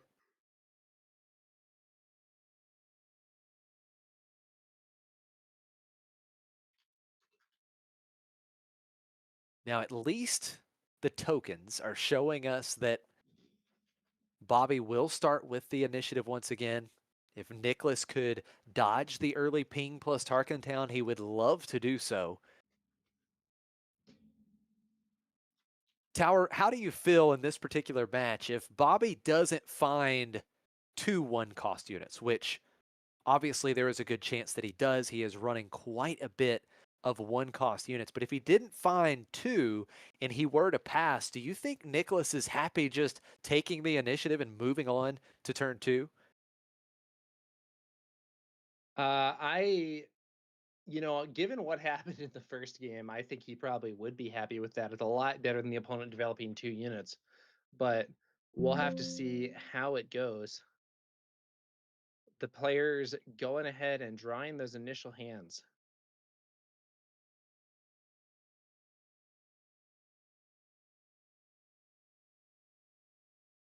All right, so here we go. Getting ready for game 2. Must Some of win Bobby situation now Sapphire's for Nicholas. teammates razzing him a bit in the chat for shuffling a lot. Look at this. Love the friendly banter from Underwhelming Barrage and Stevie Getz. Love it. That's great. It's Nicholas, though, who's taken more time here with his resource choices. Let's see how this turn one is going to play out. I would say that in the previous game, turn one went very well for Bobby Sapphire. Yes, it did. The question is, did Bobby once again find two 1-cost units? And I will say this, Tower, the fact that Bobby was satisfied with that opening hand, I would not be surprised at all if he once again has two 1-cost units. Yeah. So I think that's a pretty good heuristic there, Josh. I suspect that's what his deck really wants to do, and I don't know. I mean, maybe there are some 2 costs in there as well. I'm not super familiar with his build, but I think double 1 cost is really what you want when you're playing one of these multiple small units builds. And I suspect that Bobby Sapphire keeping his hand does mean that that's on the way. Yep, absolutely. So just to be exact here, Bobby's actually running 15 1-cost units, 15. So we see the Guavian Antagonizer, the opening play for Bobby in game 2.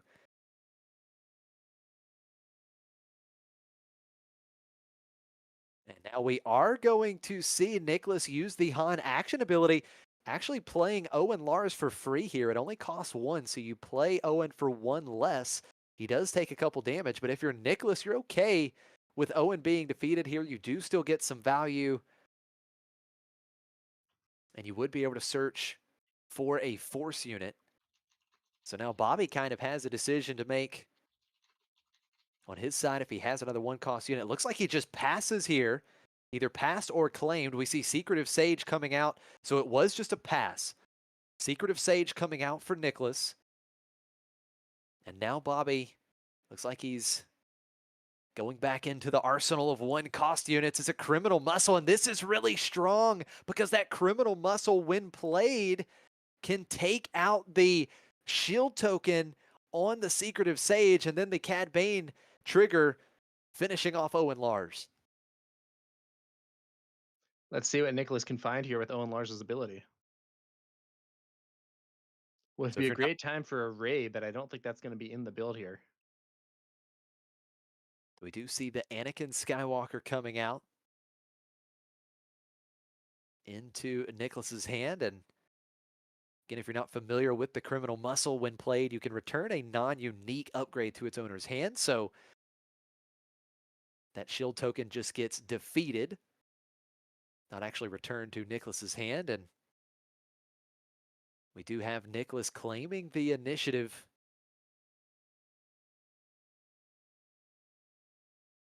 He just has to do a good job at cleaning up these early plays. We know that Bobby is going to put multiple cheap units in play, and Nicholas just has to focus on stabilizing early any way he can.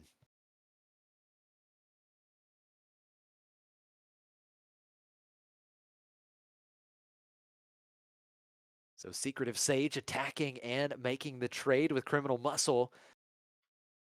And the Guavian Antagonizer getting in for 2 first damage to a base here in game 2. Tyler asks, are you actually allowed to action stall with Han2 leader if you have a valid unit in hand? Since it doesn't say you may, it's not an optional resolution. I could be wrong on this, but my understanding is that for those sorts of things, you're allowed to fail to find. And a similar thing holds true for various search effects, where you can decline to find something that is a valid target. I could be wrong, but that is my understanding. So now we do see Bobby playing another one cost units, or more one cost units. We've got the Greedo coming out. Now here is a nice play for Nicholas. We do see the Itinerant Warrior coming out. And what this does is it puts a shielded unit on the board. So you can hopefully kind of soak up a ping and then still be able to make a trade. But if Bobby has another unit here, this could be bad again, Tower, because Cad ping and then being able to take out with Tarkentown potentially. But look at this. We're going to see McClunky. Yeah. Um, so McClunky is, I believe, an underworld card. So I think Cad's ping could be used here to remove the shield, and then the McClunky damage could kill the unit. I'm not entirely, maybe I don't understand the timing there, but I'm pretty sure you can do it that way. So it looks like the McClunky just dealt the 3 damage to remove the shield, and then the Cad ping put the Itinerant Warrior up to 3 damage. And then Bobby using that epic action on Tarkentown to clear it out. But I mean, once again, it's still a win here for Bobby one way or the other, because you've done it again. You have cleared out each of Nicholas's early plays, and you have the pressure on the board here. Okay, and chat's saying I'm wrong on that timing. You have to fully resolve the event first and then do the triggers. I might be getting it. I might be getting it mixed up with triggers from some other non-event cards. There, I'm not a big Cad Bane player, to be honest with you. Okay, so now, regardless of that timing, though, Bobby Sapphire does find a way to clear him. Just has to use Tarkentown as well. And now it looks like we are going to go on into the next turn. Once again, Nicholas has nothing on the board.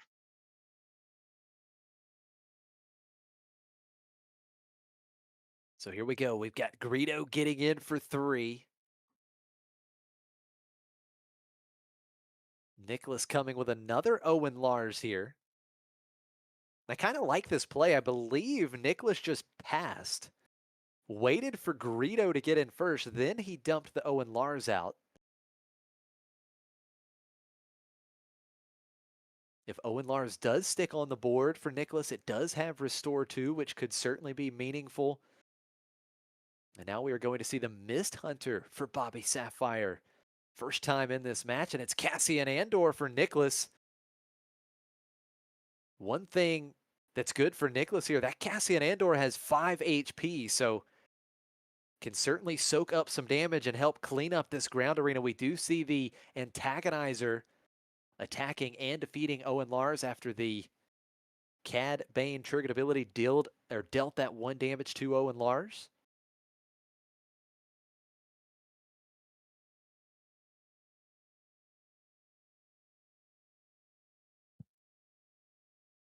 It's another pretty strong find for Nicholas. We've got Kiadi Mundi. And keep in mind, right now, Nicholas does have the Force. The Force is with him. And he is going to need it to try and send this game, or this match, into game 3.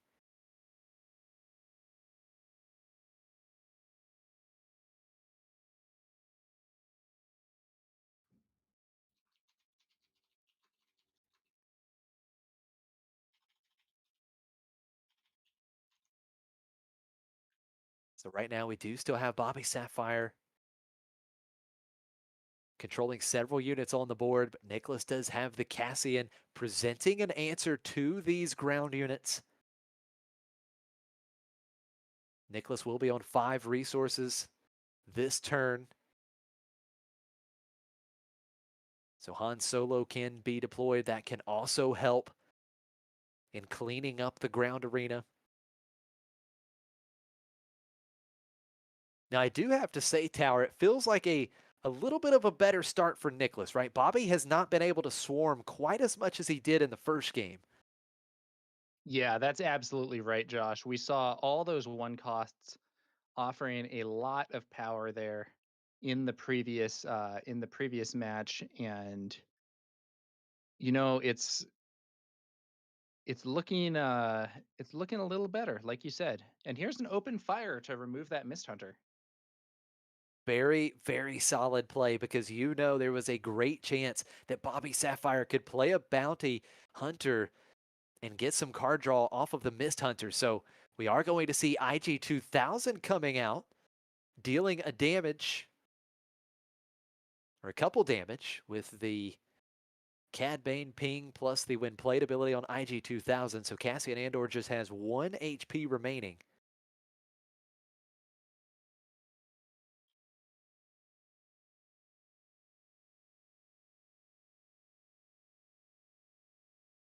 Nicholas still has a couple resources to work with. He can still deploy Han Solo.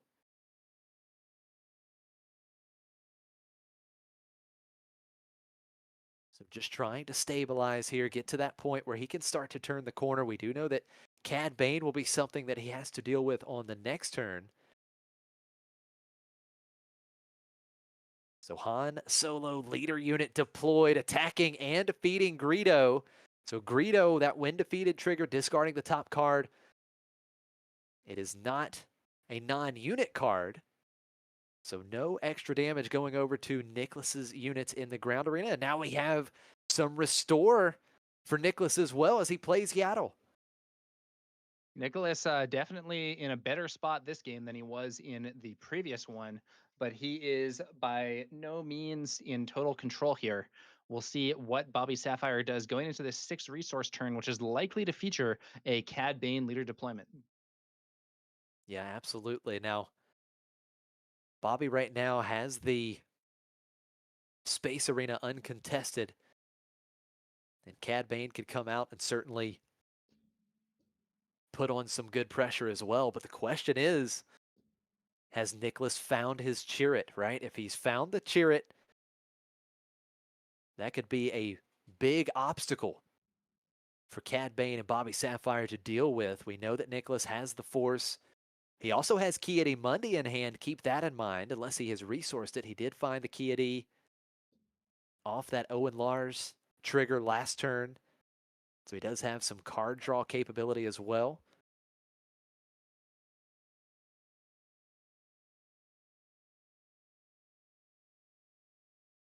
I think Owen Lars is a great, I mean, it's a great value card regardless, but certainly giving Nicholas some more options here. Yeah, very strong card to have, especially in a game against an aggressive opponent where that restore is highly relevant. Absolutely. So IG IG 2000. 2000, Yeah, here we go. just doing some little extra damage. Nothing too flashy there.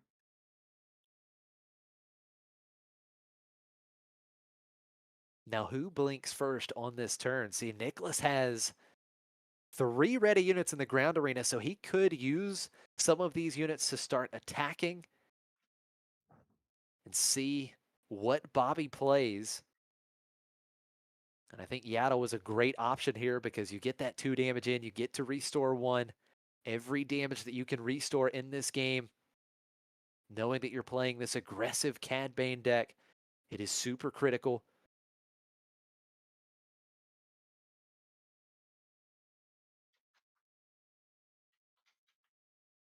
Action back over to Bobby Sapphire. We are going to see the 3-cost Boba Fett unit for the first time in this match. Cad Bane trigger once again.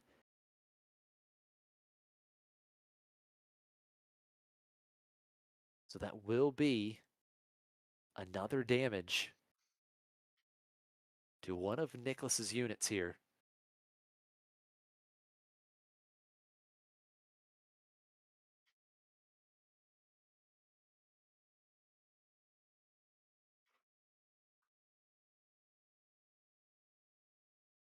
Nicholas may be deciding where to put that damage, and it is going to go on to Yaddle. Yaddle was the unit that could soak up the most, had 4 HP remaining. Action back over to Nicholas.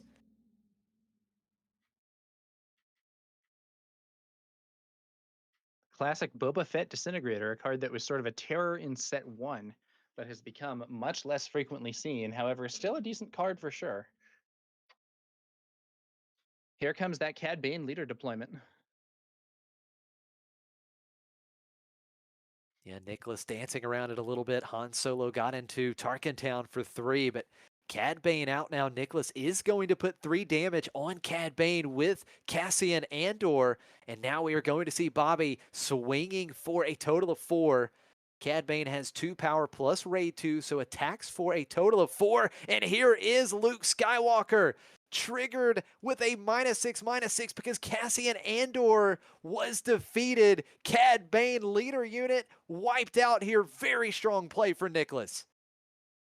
Let's see what Bobby Sapphire does with his remaining resources. Looks like it's going to be a Reckless Gunslinger from Smuggle. So that is going to be 1 damage to both bases here.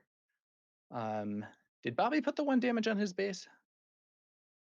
I don't Not. believe so because Yaddle and Han attacked for a total of 5, if I'm not Yeah, so mistaken. I think Bobby should have 6 damage on his base here after that Reckless Gunslinger is played because it does ping both players. Now, the Luke Skywalker here is potentially going to be a problem for Bobby. Yeah, and it looks like that 6th damage is being added now. Okay. Yeah, I think you're absolutely right. Luke Skywalker is a huge problem. It's a 6/7, does have 5 HP remaining, has Restore 3. That's something that Bobby wants to answer quickly. Classic line for these Han 2, these Han decks that can bring out Luke 1 turn early, so able to play Luke with just 6 resources. Just the cost of putting 2 damage on Luke. So it is a quick attack into the Boba Fett unit. Boba Fett defeated.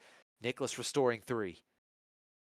Now, Bobby could use the Reckless Gunslinger to clear Luke off the board, but the Reckless Gunslinger would itself be defeated, and that would be a substantial amount of momentum that Nicholas has sapped away from his opponent here. Should be interesting to see how Bobby Sapphire reacts to this scenario.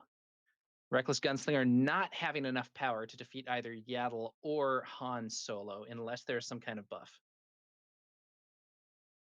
McClunky here could be potentially relevant. Let's see what we got. 1 resource for something. It really does feel like Nicholas is starting to stabilize this game, very close to turning the corner.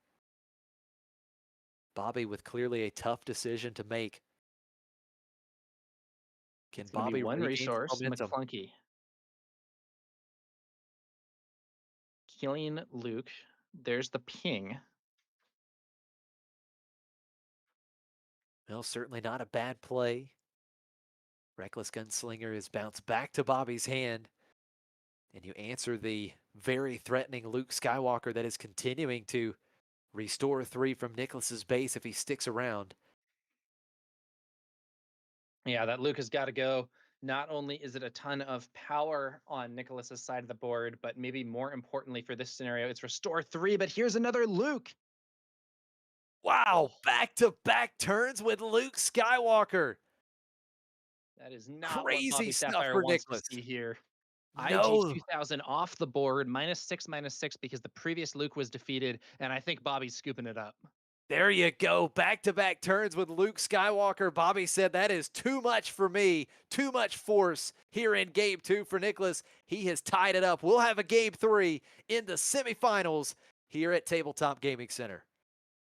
Players still have an ample amount of time left, with the extended time in this top cut.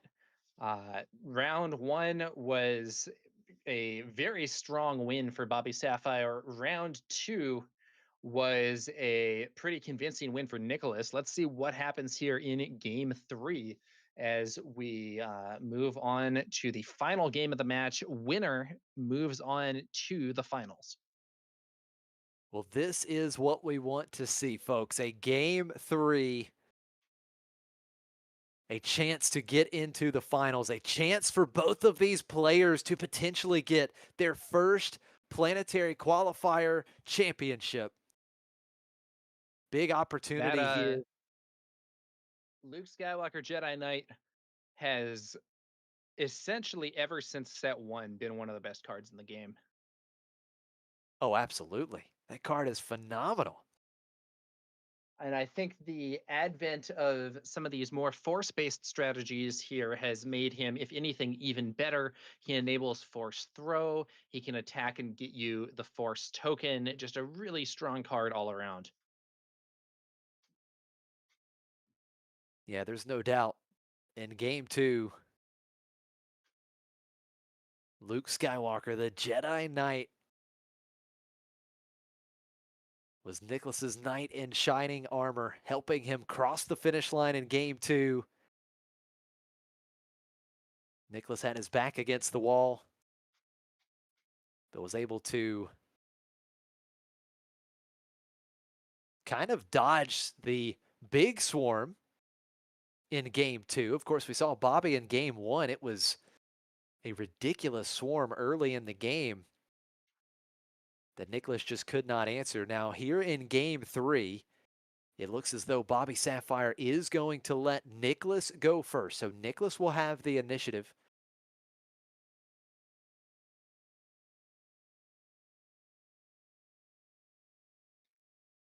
Here we go. Now, of Nicholas course, with the initiative. yeah, Bobby Sapphire probably hoping to answer whatever Nicholas plays with the Cad Bane.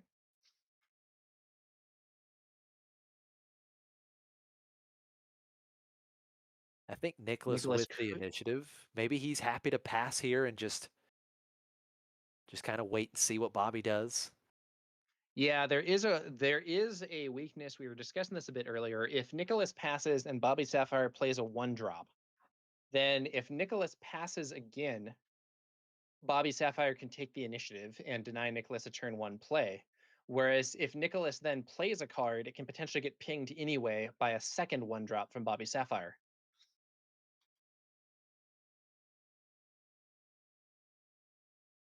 Well, what worked out for Nicholas in game 2 was an early Owen Lars. So Secretive Sage and Owen Lars, very, very strong opening for Nicholas in game 2 because Secretive Sage does have that shield token. So it helps protect from the ping plus Tarkin Town. You can ping it, take the shield token off, but you can't then actually clear it off the board. So that was certainly helpful for Nicholas because it leaves a 2-2 in play that can trade off one of those weenies that Bobby wants to play early. And of course, Owen Lars, as you talked about, Tower, it does present the Restore 2 and gets really good value on the when defeated trigger. So will be There interesting to is see. There is the fist bump, and we are moving into the third and final game of this semifinal match here at the Tabletop Gaming Center in Connecticut. Bobby Sapphire from KTOD versus Nicholas from Dodana's Disciples. Let's see who can get this win.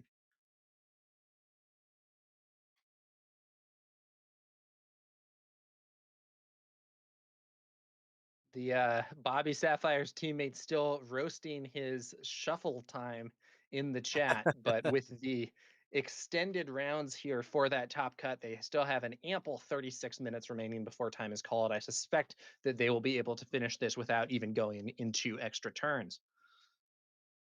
Do agree with you there. I think if this particular matchup goes 36 minutes, something has gone very wrong. We'll see though. Could be the streamer curse. We could be casting Yeah. quite a long one. Nicholas with the initiative, Yeah, but I Nicholas with the believe initiative. maybe making his resource decisions or mulligan decision. There are the resources. Let's get going. So is it a quick pass here? Right back over to Bobby. It looks like it is, and we are going to see the first one cost unit of game 3. It's the Death Star Stormtrooper. We do see Nicholas playing Yaddle. So if Bobby has another one cost Underworld here, if he has an Underworld unit, he can ping here. And he does. He's got the Guavian Antagonizer, Cad Bane, triggered ability 1 damage to Yaddle, and Bobby Sapphire wasting no time. Clearing it out with the epic action on Tarkentown. 3 damage to the damaged Yaddle. And a little deja Yeah, that vu from game 1. that d- that double one drop start paying off for Bobby Sapphire. He was able to play a unit after his opponent passed, and then still have a one cost Underworld play to ping Yaddle and trigger Tarkentown to get her off the field. So we are now looking at multiple small units here for Bobby Sapphire, putting some serious pressure on Nick's base. Absolutely. 5 total power being represented between those 2 ground units right now. And Nicholas having to start back once again here on turn 2. He is going to play Yoda. And I do like this play on turn 2. Yoda has Restore 2 and also generates value when defeated. So here it is. Nicholas is going to claim a total of 5 damage to Nicholas's base. And Bobby still has 3 resources to work with. Are we going to see the big swarm like we did in the first game? There's McClunky bouncing back the Antagonizer, pinging, plus the 3 damage, and then the ping will take out Yoda. Yoda will not have an ability to restore here in game 3. This is looking very reminiscent of game 1 to me, Josh. Bobby Sapphire clearing Nicholas's unit yet again and threatening a lot of damage. I believe there is 7 damage on the board there, plus any additional damage he could potentially be getting with buffs. Nicholas needs to hurry to turn this around, but has not even been able to get the force token. So cards like Chirrut or the Itinerant Warrior are not going to be offering full value here. You make an excellent point. An itinerant warrior is so good in a matchup like this, right? Because you can get that heal, plus you get the body with a shield token, but without the force, you are not able to heal any damage. So very tough spot. Same as game 1. Bobby Sapphire going into turn 3 is presenting a total of 7 damage in the ground arena. First action for Nicholas. He has the initiative. Let's see if he can try and start to turn this game 3 around.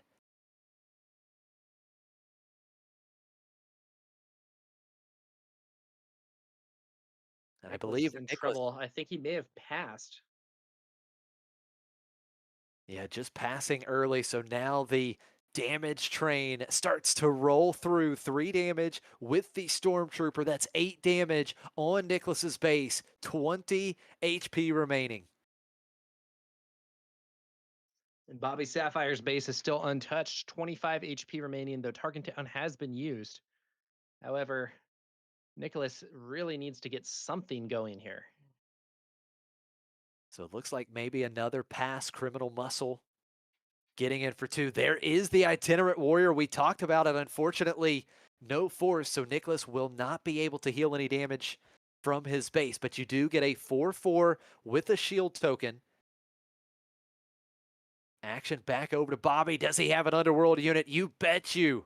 He's got the Mist Hunter, Cad Bane, triggered ability, shield token removed off of the Itinerant Warrior. Nicholas has to claim, and Bobby is going to put the Hotshot Blaster from hand onto the Antagonizer, and he hits for 4. 14 damage on Nicholas's base. Things are going from bad to worse. Yeah, Nicholas is very far behind here. Having to play an Itinerant Warrior with no force is really not where you want to be. And while it does have a 4/4 shielded stat line, the shield quickly removed by Cad Bane's ping. Nicholas is, yeah, really, really quite behind here. I don't know if he has any removal options that are going to offer him good solutions here, but he's got to get something going, or this game is going to end pretty quickly, just like game one. You are absolutely right. Very tough decision here. You see Nicholas taking some extra time in this resource decision. Currently, Bobby showing a total of 12 damage on the board. So that would put him just 2 damage shy of winning this game and advancing on to the finals. And you know this deck has ways to pump its units. Now, Nicholas does have the initiative, and with the Itinerant Warrior in the ground arena, will at least be able to stop one of these big threats. I'm assuming the Antagonizer is the best target here, so there we go. Antagonizer and Itinerant Warrior trading here. The bounty is claimed for Nicholas. He draws a card and he gets the force in the process when he attacks with the force unit. Force finally enabled here for Nicholas. Let's see what he can do with it. Maybe a Chirrut or something could serve as a major obstacle here in the ground arena, at least, so that Mist Hunter would still be able to be pushing damage in the space arena. Could potentially, I don't know, like Chirrut, and then you play a force throw from the Chirrut. That could be pretty good. Let's see what he does. Well, he is paying 4 here. Does he have the Chirrut? That would be a fantastic roadblock for Nicholas that Bobby would have to deal with. Keep in mind, Yeah, Han Mist Solo Hunter can would. be deployed as well. Looks like Nicholas might be rethinking the play, going for 3 resources for something. Let's see what it is. There's already 17 damage on the base, though. He's really in trouble. Oh, it's going to be Kiadi drawing Kitty. 2. Okay. I would much rather have Chirrut here than Kiadi, I think. Yeah, I But totally agree that with you. assumes that there are other cards in the hand that work well, and there may not be. There's Boba. Yeah, Boba Fett coming back out. Cad Bane triggered ability. 1 damage will be dealt to Kiadi. Action back over to Nicholas. He can still deploy Han. He has 1 ready resource, so does he have that force throw? He has a force unit now on the board. A force throw would be nice. Force Bobby to discard that card as well as potentially taking out one of these units. So here it is. Here's the force throw, and he's actually going to discard his own card. Discarding Fell the Dragon. It costs 4 damage to Mist Hunter. Pretty strong play for Nicholas, taking out the space unit. Yeah, it's something at least. But still a lot of firepower from Bobby Sapphire. Han's going to be able to take out at least something. Looks like it's clearing that Stormtrooper, but not looking good for Nicholas. Bobby Sapphire was able to get in for another 2 damage with Criminal Muscle. So Nicholas sitting at 19 damage on his base. Bobby has the initiative and just has to find another 9 damage to put himself in the finals. here in Connecticut. I think it is. I think Bobby Sapphire is in the driver's seat right now, but we'll see if Nicholas can make a comeback. Bobby will have the initiative this turn. So at least one of these units is going to get a chance to attack if that's what Bobby chooses to do. And we can also potentially see the Cad Bane flip this turn. And indeed, I think that's quite likely. Yeah, you're absolutely right. Cad Bane attacking for 4. Boba Fett and Criminal Muscle. Bobby Sapphire is showing 9 damage with just those 3 units. Let's see how he starts it out here. Currently on the board, Nicholas is not showing a way to immediately defeat Boba with the 5 HP. So Bobby attacking first with the Criminal Muscle to get the guaranteed 2 damage in. May be the line of play to go for here.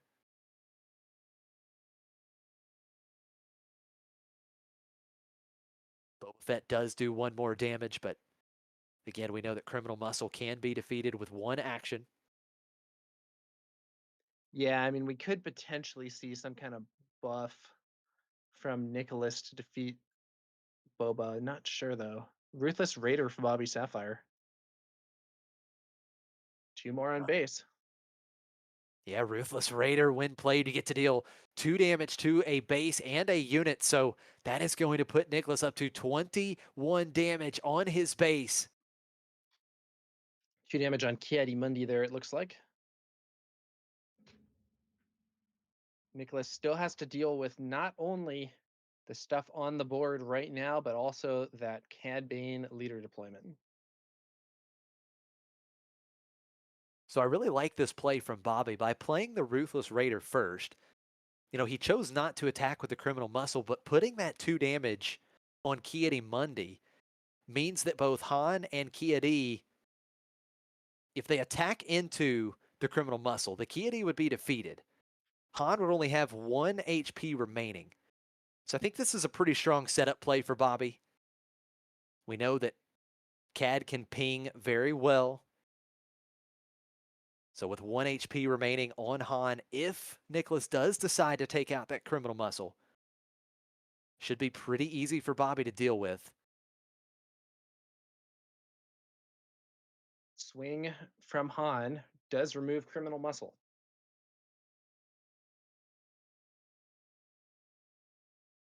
Yeah, and even with the Criminal Muscle defeated, Boba can deal 3 and Cad Bane is showing 4. So Bobby is still presenting Fatal on this turn. Nicholas will have to have an answer to the Cad Bane leader unit once it deploys. Boba gets in for 3, 24 damage on Nicholas's base. It's looking bad here for Nicholas. Bobby Sapphire in a pretty commanding position. In chat, people are suggesting that Bobby Sapphire may have played that Ruthless Raider to avoid potentially losing it to a forced throw. There's the handshake. It's over. Wow, there it is. Bobby Sapphire takes it in game 3. The 2 former teammates, a clash of titans. Bobby Sapphire coming out on top, and he is heading to the finals here at Tabletop Gaming Center. Great match from both of these players. Yeah, you know, in that second one, Nicholas was able to hold off the aggression, but in games 1 and 3, Bobby Sapphire's multiple small units attack was just kind of overwhelming and didn't really feel like Nicholas was able to stabilize or even necessarily get all that close to stabilizing in either of those rounds. You know, one Very well thing, done for Bobby Sapphire. yeah, absolutely. One thing that I really felt was missing was Chirrut, right? I mean, Chirrut is the piece against these aggro decks, right? Especially the ground-based aggro. I mean, you need that Sentinel, especially being able to make it difficult when you have the Force.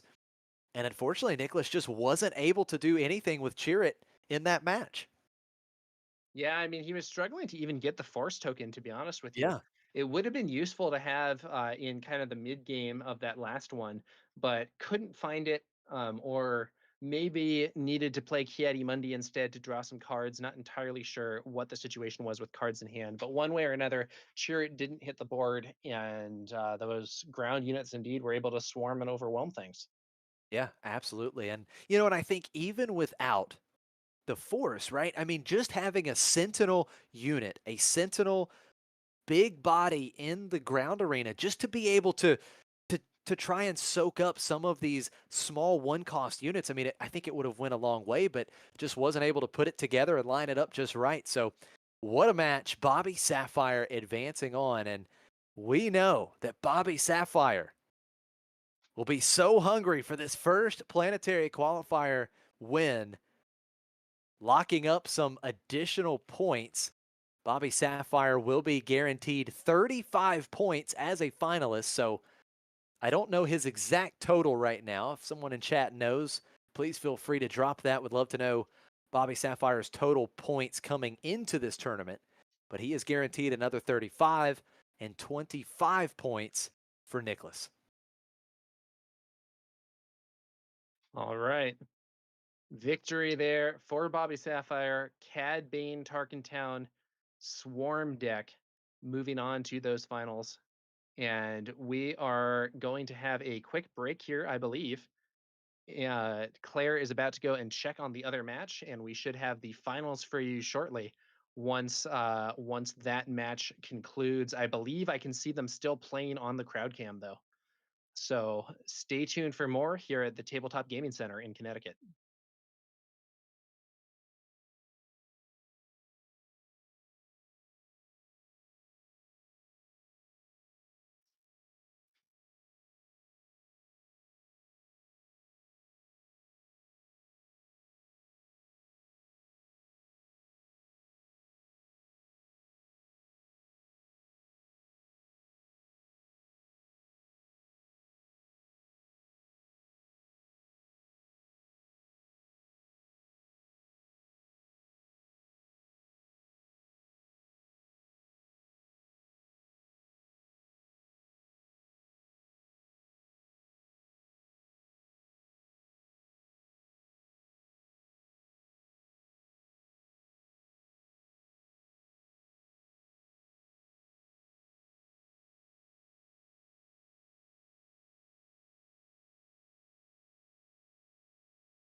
Hello, Star Wars Unlimited fans. We're back with the live stream from Tabletop Gaming Center here on McClunky Gaming. I'm Josh Schneider, Tower number 9, with me doing some commentary here, and we are getting set for the final match of this planetary qualifier tower.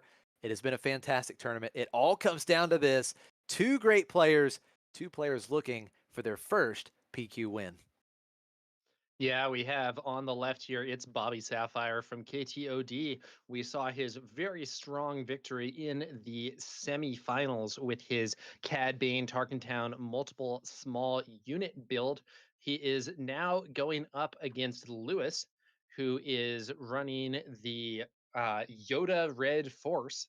And interestingly, I believe Lewis actually just won a Yoda mirror against the previous Tabletop Gaming Center Planetary Qualifier champ, Pasquale from the McClunky Gaming team. So we will see now whether he can slow down Bobby Sapphire's aggression enough to get the win, or whether that swarm of powerful cheap units is going to prove too much for a slower deck to deal with. Yeah, you make some excellent points for sure. Again, you just mentioned it. The defending Tabletop Gaming Center Planetary Qualifier champion Pasquale knocked out Lewis, taking him out in the semifinals. What a run it's been for Pasquale, of course, winning the Planetary Qualifier here at this store last set. Finalist, right? Runner-up finish at Hex & Co. So close to the finals again here today. But we're going to have Bobby Sapphire and Lewis. And, Bobby Sapphire just had to take down one of these blue-red Hero Force decks. He's going to have to do it again. And Tower, the first thing that really stands out to me, you mentioned a card last match that would have been so impactful for the blue-red hero deck, right, for Nicholas, and that was Bombing Run. Well, Lewis has it. He does have one Bombing Run in the sideboard, and he also has another card that could be so good against this swarm in the ground arena, and that's Grenade Strike. So there's definitely, I feel like, some more answers and some more plays for Lewis to really help stabilize this game. Yeah, and I do think another interesting point here is that Lewis does have access to Ray. So Yeah. Ray, if Lewis can set up the draw and draw a Ray from the various card draw effects, Kiadi Mundi, Red Squadron, X-Wing, etc., the ping there that from that ability when you draw a Ray is going to be actually enough to remove a lot of those cheap units that Bobby Sapphire has been playing, and could be very relevant if Lewis can set it up. Yeah, no, I think you make an excellent point there. So really, I mean, there's multiple ways to deal that little bit of damage, take out these cheap units. And so I think Ray is probably going to be the main source of that in the first game. But, again, then we get into that second game. Moving on from there, we can see these cards like the Bombing Run and Grenade Strike coming in. So definitely some more effective answers for Lewis. On Bobby's side, right? I mean, this stays the same strategy. I mean, you want to try and set up that early ping plus Tarkentown, take out that early unit that Lewis wants to play. Then if you can do the same on turn 2, effectively taking out that turn 2 play. We saw Bobby do that against Nicholas in games 1 and 3. And as you mentioned, which was so important, Tower, he was able to keep Nicholas off the force. So if Bobby can do that early, he can kind of control the board and keep Lewis off the force. That is going to be the recipe for success in these games. Yeah, it should be interesting. Now, one card that I do also see Lewis running is the Daughter. Yes. I believe not a part of the typical Han builds, but can potentially be another big obstacle similar to Chirrut. But like you were just saying, Josh, the difficulty is going to be, in order for the Daughter to be that big obstacle, you have to keep generating the force. And if Bobby Sapphire can use McClunky, Tarkentown, Cad Bane's pings, and so on to keep Lewis's board small and prevent him from having those small units that can go ahead and get the force, the Daughter might not be that much of a benefit. Yeah, no, you're absolutely right. I mean, the force is so critical, and running things like the Daughter. maybe even more critical for Lewis. Now, one other thing to point out, the main deck for Lewis, you see it here. He is actually running the full 3 copies of Cheer It in the main deck. You know, Nicholas had that split. He had 2 Cheer It in the main deck, 1 in the side. Lewis is running all 3 in the main deck. So let's see, can Lewis find those Sentinel units, those very important 4-cost force units that would be so good in this particular matchup. I think Cheer It, Daughter, and these Rays that you were mentioning, this is going to be very important in game 1 to stabilize. Yeah, we will see how this one goes. Now, if the token is correct, we've got the yellow KTOD token, I believe, as the initiative token. So looks like Lewis will be starting with the initiative for the first game. And our untimed finals. Now, Bobby Sapphire, of course, from KTOD, a fan favorite throughout the community, but Bobby has made so many top cuts in these planetary qualifiers. He had several in season 0. This is his second top cut appearance here in season 1. He has 15 points on the leaderboard going into this tournament, so he's locked up another 35. He's guaranteed to walk away at least halfway to locking a spot in the Galactic Championship, but he's hungry for that first Galactic Championship, and then, or excuse me, for that first Planetary Qualifier Championship. But then on the other side, you have Lewis. And Lewis, the same point total. Lewis also coming into this tournament with 1 top cut appearance in season 1. That was a top 8 at Hex & Co., and he has 15 points. So he is also going to be guaranteed to walk away with an additional 35, 50 points. But again, these players are looking for that win. They would guarantee 100 points, locking themselves into the Galactic Championship main event, and also a huge boost on the leaderboard for those top 32 prizes that you were talking about earlier in the stream. So this is important. This is huge for both of these players. And one way or the other, Tower, we are going to have a new Planetary Qualifier champion. That is absolutely right. That is absolutely right, Josh. Lewis defeated the previous champion of the store in his previous round in that Yoda red mirror.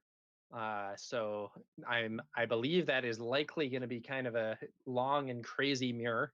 But you know, we were seeing the other side of the bracket on our stream here, and now we're going to see which of the winners of those semifinals can come out on top and win the whole thing. Here we go. Bobby Sapphire going to keep that hand, it looks like. So is Lewis. They're resourcing, and we're going to be off to the first turn. Yeah, ready to go, Lewis, with the initiative. Do we open up with that early pass? Do we pass and let Bobby make that first move? We know that Bobby is running 15 1-cost units in his deck, so the odds of finding multiple 1-cost units pretty high. And even if Lewis passes, you could run into that situation of 2 1-cost units. And that ping plus Tarkentown clearing out Lewis's turn 1 play.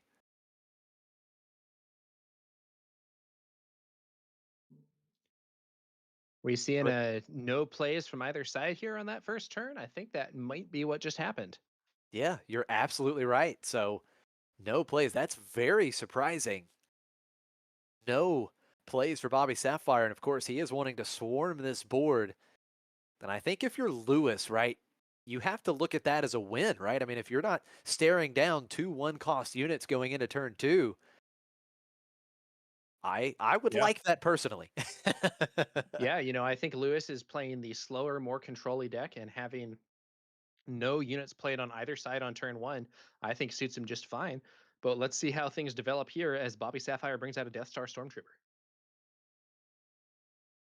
So it looks like Lewis may have just passed after the Stormtrooper was played, and Bobby has just claimed the initiative. So we're going into turn 3 with only 1 card played so far, 1 unit. The Death Star Stormtrooper, very different than what we saw in the semifinal feature match. Absolutely right, Josh. In that match, you know, we had quite a few units on the board at this time, but this time Lewis is passing. Bobby Sapphire taking the initiative, does get that 3 damage with the Death Star Stormtrooper, but that's really not that much of a board here from our Cad Bane player. So we've got that 3 damage. Now we see the I think it's an Addy Adi Galea. Galea. Yeah, Adi Galea coming out, the 2/4 for 2. And now it looks like Bobby Sapphire is going to have a great, strong 4-cost play. That is Forlom, the 4/4 with ambush coming out, ambushing and defeating the Adi Galea unit. Very strong I play think I for see a Bobby, clearing up the force C3PO unit. in hand. I think I see a C3PO in hand for Lewis earlier. So if he has a Ray, this could be his opportunity. He says 5, Oh, and there it there's the is. Ray. Beautiful stuff. He set it up with the Yoda action ability, and then he's able to play C3PO, calling 5. You name a cost, he names 5. It's Ray. 2 damage to defeat the Forlom and 2 damage to Tarkin Town. Great tempo play for Lewis, and Lewis has to like this spot early in game 1. Yeah, that's right, Josh. That is a very good development. The slow build up here without too many units hitting the board, and then the excellent situation there, being able to lose that Adigalia, not the most important card I think in this matchup. Enable Yoda's ability, set up the Ray on top of the deck, then play C3PO to clear out the Forlom. Very good scenario there for Lewis. Absolutely, and another thing, that C3PO is a 1/4, so Yeah. you're able to take out that Stormtrooper, stick on the board. Now, of course, the Cad Bane ping can take it out, but I mean, you have to love the way Lewis is setting this up so far. Now, the Stormtrooper does get in for another 3, so that's 6 damage on Lewis's base. C3PO quickly taking out the Stormtrooper. Yeah, I mean, in that semifinals at this point, Bobby Sapphire had like 4 units on the board or something, and he just had 0. Though he is going to be playing that Boba Fett. Yoda's ability used could be setting up Ray again potentially, although I'm not sure if there's going to be a card draw source in hand this time. Yeah, that is the question, right? So he does have the option to put Ray back on top. Now he just needs a way to draw cards. Of course, C3PO defeated with the Cad Bane ping. Now we're going to see the Reckless Gunslinger. That's 1 additional damage to each base. And here comes Owen Lars. Owen, of course, a fantastic play. We saw Nicholas get some good value out of Owen in game 2 against Bobby Sapphire. Back in the semifinals, of course, you've got the great value from the when defeated trigger, and you have the very relevant Restore 2. So Bobby There does have is max action. a Key Eddie Mundi in hand, which could, under some circumstances, draw Ray, but it looks to me like Lewis does not have the force here. So the card draw on that Key Eddie Mundi is not live. It's going to be a Yaddle that could get him the force, but not going to be able to trigger Ray this turn. Yeah, you're absolutely right. This is more of a setup turn for Lewis. You've been able to put 2 units on the board that have restore. So, if Bobby doesn't respect these units, you can restore quite a bit. Lewis is showing restore 3 between these 2 units. This is the turn where Cad Bane could make an appearance here for Bobby Sapphire, though. So that's probably some additional damage on top of whatever he can get from the units currently in play. Let's see what he goes for here. All right, first action for Bobby, and it's going to be Bosk. First time we've seen Bobby play this over the last couple rounds. Bosk, the 4/5 with ambush, is going to ambush and defeat Yaddle. Strong play here. Owen Lars, 1 damage with that Cad Bane ping. So now we see Owen Lars attacking into one of these units that would defeat it. Restore Might 2, be looking get some value. looking for a Ray there with that search. If he can draw that and get some damage thrown onto one of those units, could potentially remove the Reckless Gunslinger before it attacks. Looks like it's a Chirrut instead, which would be a bit of an obstacle. But once again, Bobby Sapphire has been keeping Lewis off the force. That Yaddle didn't get a chance to attack and bring about the force token. So Chirrut not necessarily having the maximum impact here. Yeah, we have seen this game plan for Bobby. Keep these decks off the force. He's done a great job so far in this game.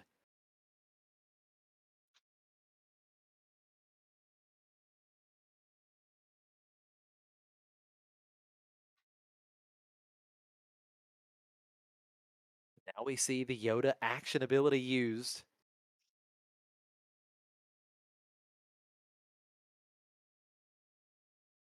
Reckless Gunslinger hits the base for an additional 2 damage, up to 7 damage now on Lewis's base.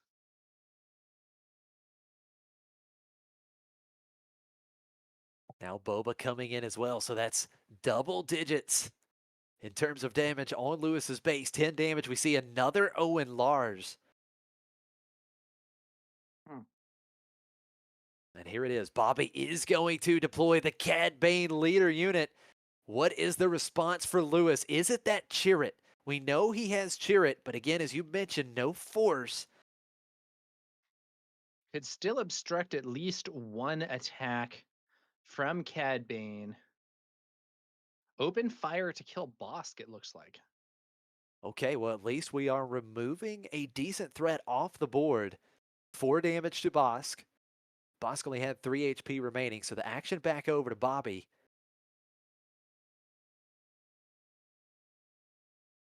And now Cad Bane is going to go in for 4, so that's 14 damage on Lewis's base. He is just going to claim the initiative.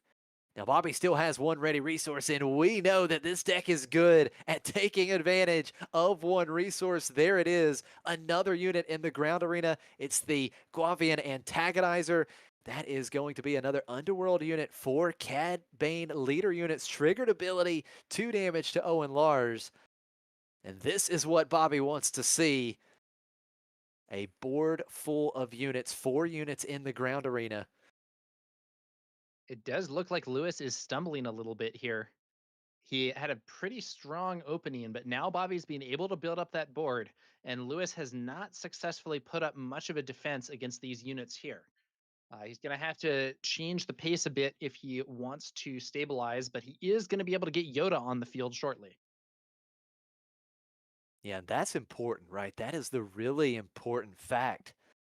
Next turn, we will be able to see Yoda being deployed, which can have an immediate impact on the board with that when deployed ability. So here it is. We are going to see Bobby Sapphire using Tarkin Town to defeat the Owen Lars. And look what Lewis has found. He has found Rey. So that is going to trigger that ability. Yeah, and the Reckless Gunslinger is off the field, it looks like. Plus 2 damage on Bobby Sapphire's base. Very, very strong play again. When you draw Rey during the action phase, if you control an aggression leader or base, you can reveal Rey from your hand. If you do, you get to deal 2 damage to a unit and a base. So very strong find for Lewis there, being able to clean up this ground arena a little bit.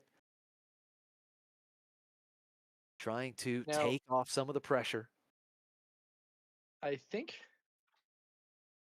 believe if Yoda flips, it's a guaranteed kill because there is a 1-cost unit on the board. Yeah, there you go. It is an immediate flip. Yoda leader unit is deployed, discarding the top card. It's You're My Only Hope. So you get to defeat a unit that costs the same or less than the discarded card. So Boba Fett unit defeated here. Very strong immediately being deployed. Yoda taking out that Boba Fett. You got to like that play. Yeah. Now, Bobby Sapphire responds with a McClunky, returning the Guavian Antagonizer to hand and doing 3 damage to Yoda. Yoda hitting Cad and restoring some health from Lewis's base. Yeah, a little back and forth here, trading some damage on both of these leader units. The action is back over to Bobby.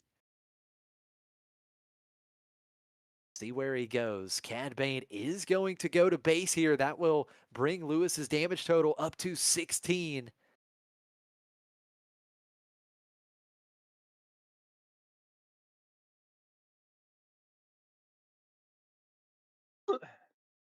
Now keep in mind, Lewis does have the Force. I believe he is also holding on to Luke Skywalker.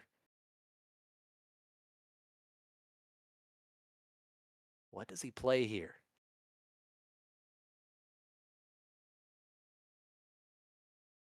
Lots of options. He has a full hand. That's one bright side for Lewis here. Oh, and here's the daughter. The daughter coming out, and Lewis does have the force right now. So daughter has the ability when damage is dealt to your base, you can use the force, and if you do, you heal 2 damage from your base. So this is a great way to mitigate some of this damage coming through. We do see Yeah, Bobby playing another 1-cost unit. Lewis finally managed to get the force once he deployed Yoda, kind of late under normal expectations, but he does now have it, and it should provide some additional defense there with the daughter in play, unless Bobby Sapphire can find a way to deal with her. There's another McClunky. Yeah, another Yoda. McClunky. Yeah, that's an important 3 damage to Yoda. Yoda had that restore too. Definitely want to take that off the board. So the antagonizer bounced back to Bobby's hand. Yoda leader unit defeated. Lewis checking Bobby Sapphire's discard pile there, maybe seeing what's left. Ooh, a waylay from Bobby Sapphire on the daughter. Well, this is a great tempo play because now Bobby has cleared Lewis's board, and Bobby still has the Cad Bane leader unit in play. Yeah, we know there's a Luke Skywalker Jedi Knight in hand there for Lewis, but it's off by 1 because Cad does have that 8 base HP.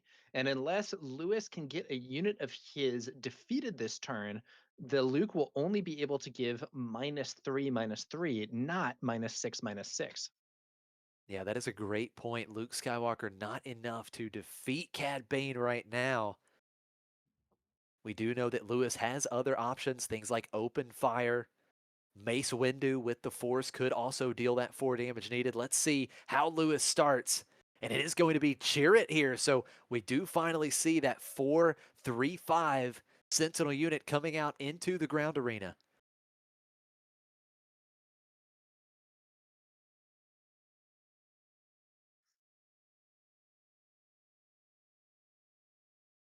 And now it's Aura Singh for Bobby. Aura Singh does have hidden, so cannot be attacked this phase. And can start swinging for a total of 3 next turn. 1 power plus raid 2. And now Lewis is going to show some restore, playing the 3-cost Yoda unit here.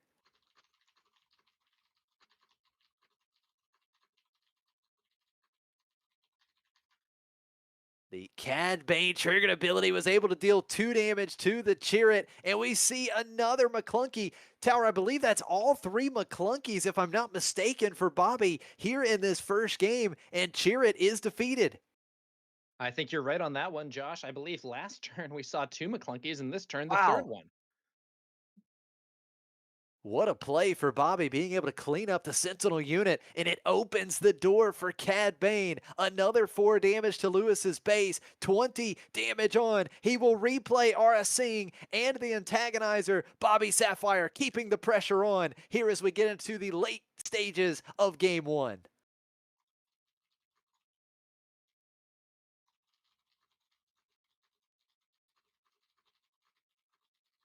Lewis does have the initiative, but just with Yoda on board the 3-cost unit, he can restore 2, but Yoda by himself cannot take out any of these units with 1 action. Yoda only has 2 power.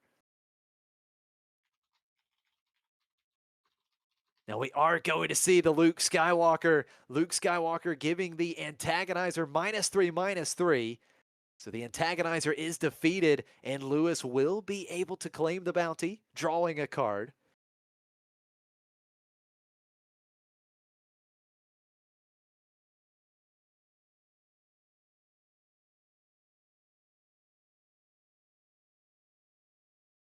Now the action back over to Bobby has Aura Singh and Cad Bane still in the ground arena, showing a potential 3+4, a total of 7. And here comes Cad Bane swinging for 4. That's 24 damage on base. Yoda is going to bring that back a little bit. 22. And I think that was so important, right? Because a pump on Aura Singh could have finished the game there. So now here comes Aura Singh. She can Still a lot of swing for resources left 3. for Bobby. We're going to see a hot shot blaster. Certainly what I was thinking. Maybe not. Looks No, like no. just 3 to base with Aura Singh. 25. Initiative taken. Oh, wow. Just 3 HP remaining for Lewis. Bobby has all of his resources. Do we see the big 6 cost space unit? It's Ruthless Raider. 2 damage to Lewis's base. Yoda defeated. And now just 1 HP remaining for Lewis, but he does have Luke on board. I think this could be it. Both Cad Bane and the Ruthless Raider can swing for 4. Luke can attack and kill Cad and heal for 3, but the Ruthless Raider would still be in position to win the game. I'm not sure what Lewis has to get out of this. There it Yeah, is. there we That's go. going to do it. You called it. That line exactly. And Bobby Sapphire takes game 1. He is 1 win away from a PQ win. What a game 1 for Bobby Sapphire. Yeah, I felt like the early game really favored Lewis this time, but it seemed like he started stumbling a bit in the mid game. Bobby Sapphire was able to build up an advantage, and while Lewis did bring out some healing and some powerful units, in the end, Bobby was able to get there. Wow. Yeah, I mean, we both felt, and I think chat felt the same way. It really looked like Lewis was in a good position early in that game, and everything just started to turn around. And I tell you what really helped: 3 McClunky. That'll go a long way, Tower. Absolutely right. Yeah. Those 3 McClunkies were able to really help Bobby Sapphire push through. And additionally, he was able to keep his opponent off the force in a way that really messed with some of the plays that Lewis might have been able to otherwise make in the mid game. But yeah, very interesting match, and we're gonna see what happens in the second game of this match. I believe Lewis likely is going to be siding in the bombing run, the grenade strikes, those other kind of anti-swarm cards that we were discussing earlier on, and we'll see if they can allow him to prevail here against Bobby Sapphire. Yeah, it is going to be interesting. We'll see if Lewis can even things up. But, you mentioned it, Tower, is so important being able to keep these decks off the force. And Bobby has done a fantastic job of that throughout the last couple of matches. Now, do want to share something kind of interesting that Bobby shared with us before this match. In the sideboarding phase with this deck, he said it's all for show. There's no changes here. He's just making it look like he's making changes. He's struggling to make these difficult decisions of what to take out. But no, Bobby said it's all a bluff. It's all for show with these sideboarding decisions with this deck. So very interesting from Bobby Sapphire. But we know, Tower, with Lewis, he does have some very important cards. We talked about it before the start of this match. Those 2 grenade strike and that bombing run, I think, could go a long way in this particular matchup. Yeah, we'll have to see how it goes. Could You be know, interesting here. Grenade Strike, of course, could take out 2 units with 1 action. We know that Bobby Sapphire has multiple units that only have 1 HP, right? So the Grenade Strike, it deals 2 to 1 unit, then 1 to another unit within the same arena. So that could be a great 2-for-1 with Grenade Strike. And you also have the Bombing Run, right? If we see Bobby Sapphire able to swarm the board like he did in the semifinal match and like he did towards the end of this game 1, Bombing Run into the ground arena would really clean things up.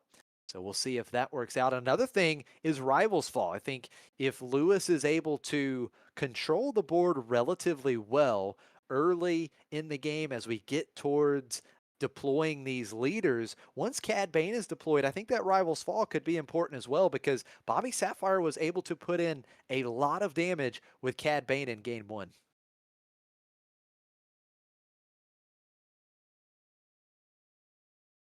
Yeah, we're gonna have to see what happens here in game 2. Entrenched from Yoda could make an appearance against some of those space threats. Yeah. Yeah, that's a really Entrenched would good be a point. great answer to one of those ruthless raiders that we saw from Bobby Sapphire towards the end of that last game. Um, yeah, should be interesting to see just how this one is going to develop. Think that we might see Fell the Dragon leave the deck for Lewis. I think it does have it. It can be used against Zuckus, but I think is otherwise generally kind of dead against this sort of swarmy style of play. Yeah. No, I think you made an excellent point with entrenched and also the redemption, right? I mean, if we get to that point where, Lewis is able to get to a higher resource count, redemption could also be important. It could also just heal quite a bit of damage in one action. And it also is a space sentinel if we see things like the Mist Hunter, the IG-2000, the Ruthless Raider. So redemption certainly another sideboard card that is a very real option for Lewis. Both players, I Yeah, do believe. Redemption Medical Frigate, very real stabilizer card. Very, Yeah. very real.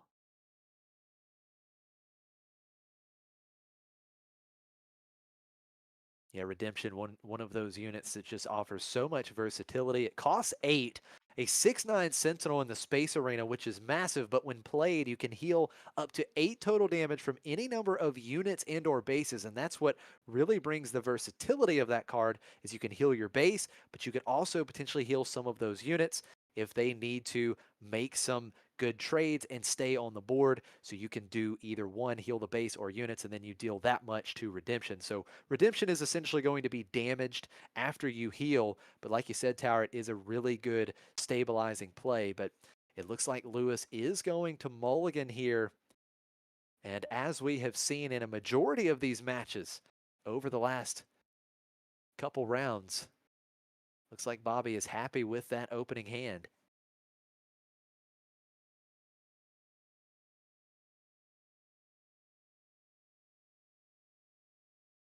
Yeah, should be interesting to see how this one goes. Bobby Sapphire didn't start out with the strongest position we've ever seen, but made a nice comeback there in the first game. Let's see whether he'll be able to prevail. And I do think in Lewis's hand, I think I see that bombing run. That could be big. That is huge. It's just one copy of Bombing Run that has come in from the sideboard because there's only one in the sideboard, and he has found it. And I guarantee you, he hangs on to that card. That could be a critical card to be used against that could be a critical card to be used against a swarm of units. Won't be something that can necessarily be used early in the game, though. It does cost 5 resources, so not something that will necessarily help really early on, but could be big if we see another swarm like we did in those semifinals. Absolutely. Now we do see Bobby with the initiative. He is going to open up with the Guavian Antagonizer. And it looks like that will be the only play. No play for Lewis. And Bobby, I believe, keeping the initiative here.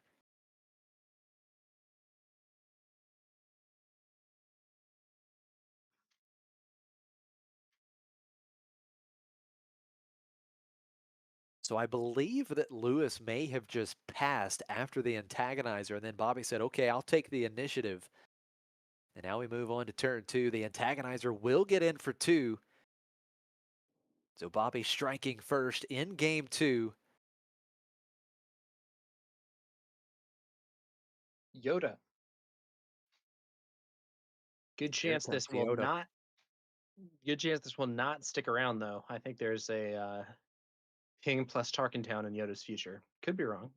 That is exactly what I was thinking, Power, because that Restore 2 is just so important. And we are actually going to see McClunky returning the antagonizer. That's 3 damage to Yoda, plus the Cad Bane ping. That is 4 damage. Yoda defeated. Lewis does draw a card, but Bobby Sapphire able to take out Yoda and not use Tarkentown.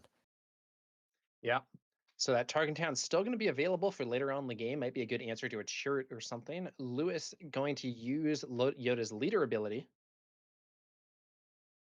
And look at The this swarm is double. building. That's it. Yep, the swarm is coming out for Bobby Sapphire. 2-1 cost units, replaying that antagonizer and playing the reckless gunslinger. That deals 1 damage to each base. Lewis has the initiative, but he's got his work cut out for him here early in game 2. Yeah, Lewis able to build up here.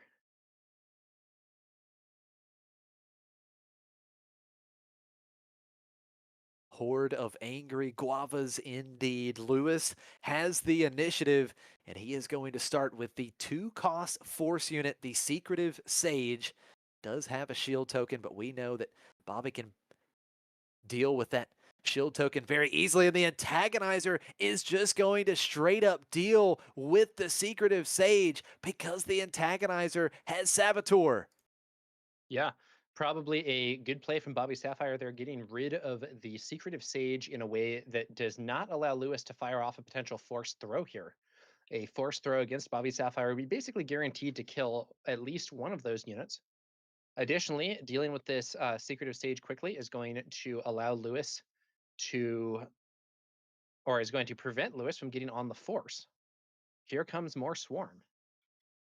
More swarm, and you talked about it. He's doing it again. He's keeping Lewis off the force. Lewis does play the Adi Gallia, but now we have the criminal muscle coming out. Cad Bane ping, 1 damage. Tarkentown clears it up, and once again, Lewis's board cleared, and he will still not be able to stick a force unit.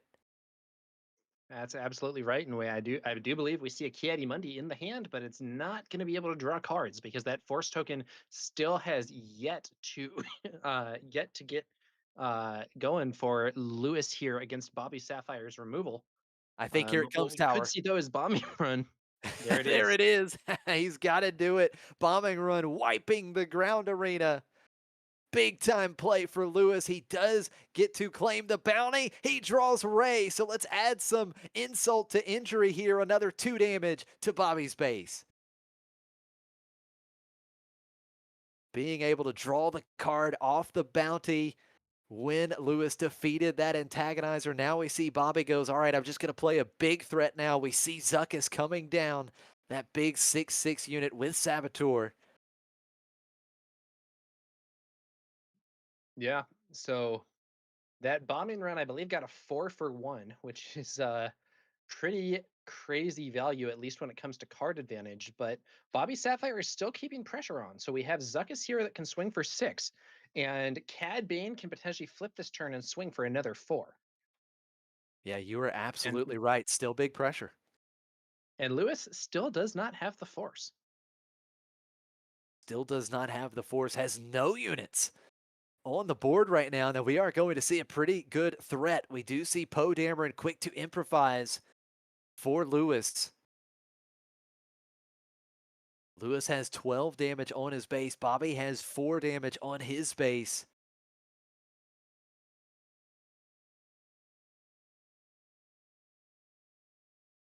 It back over to Bobby, and again, no force units, so force throw here, not super effective for Lewis, would only be a discard. Then we're going to see Greedo come out. Cad Bane, triggered ability, 1 damage to Poe Dameron. And Lewis is, I mean, he's exhausted almost fully here. He only has 1 more resource ready.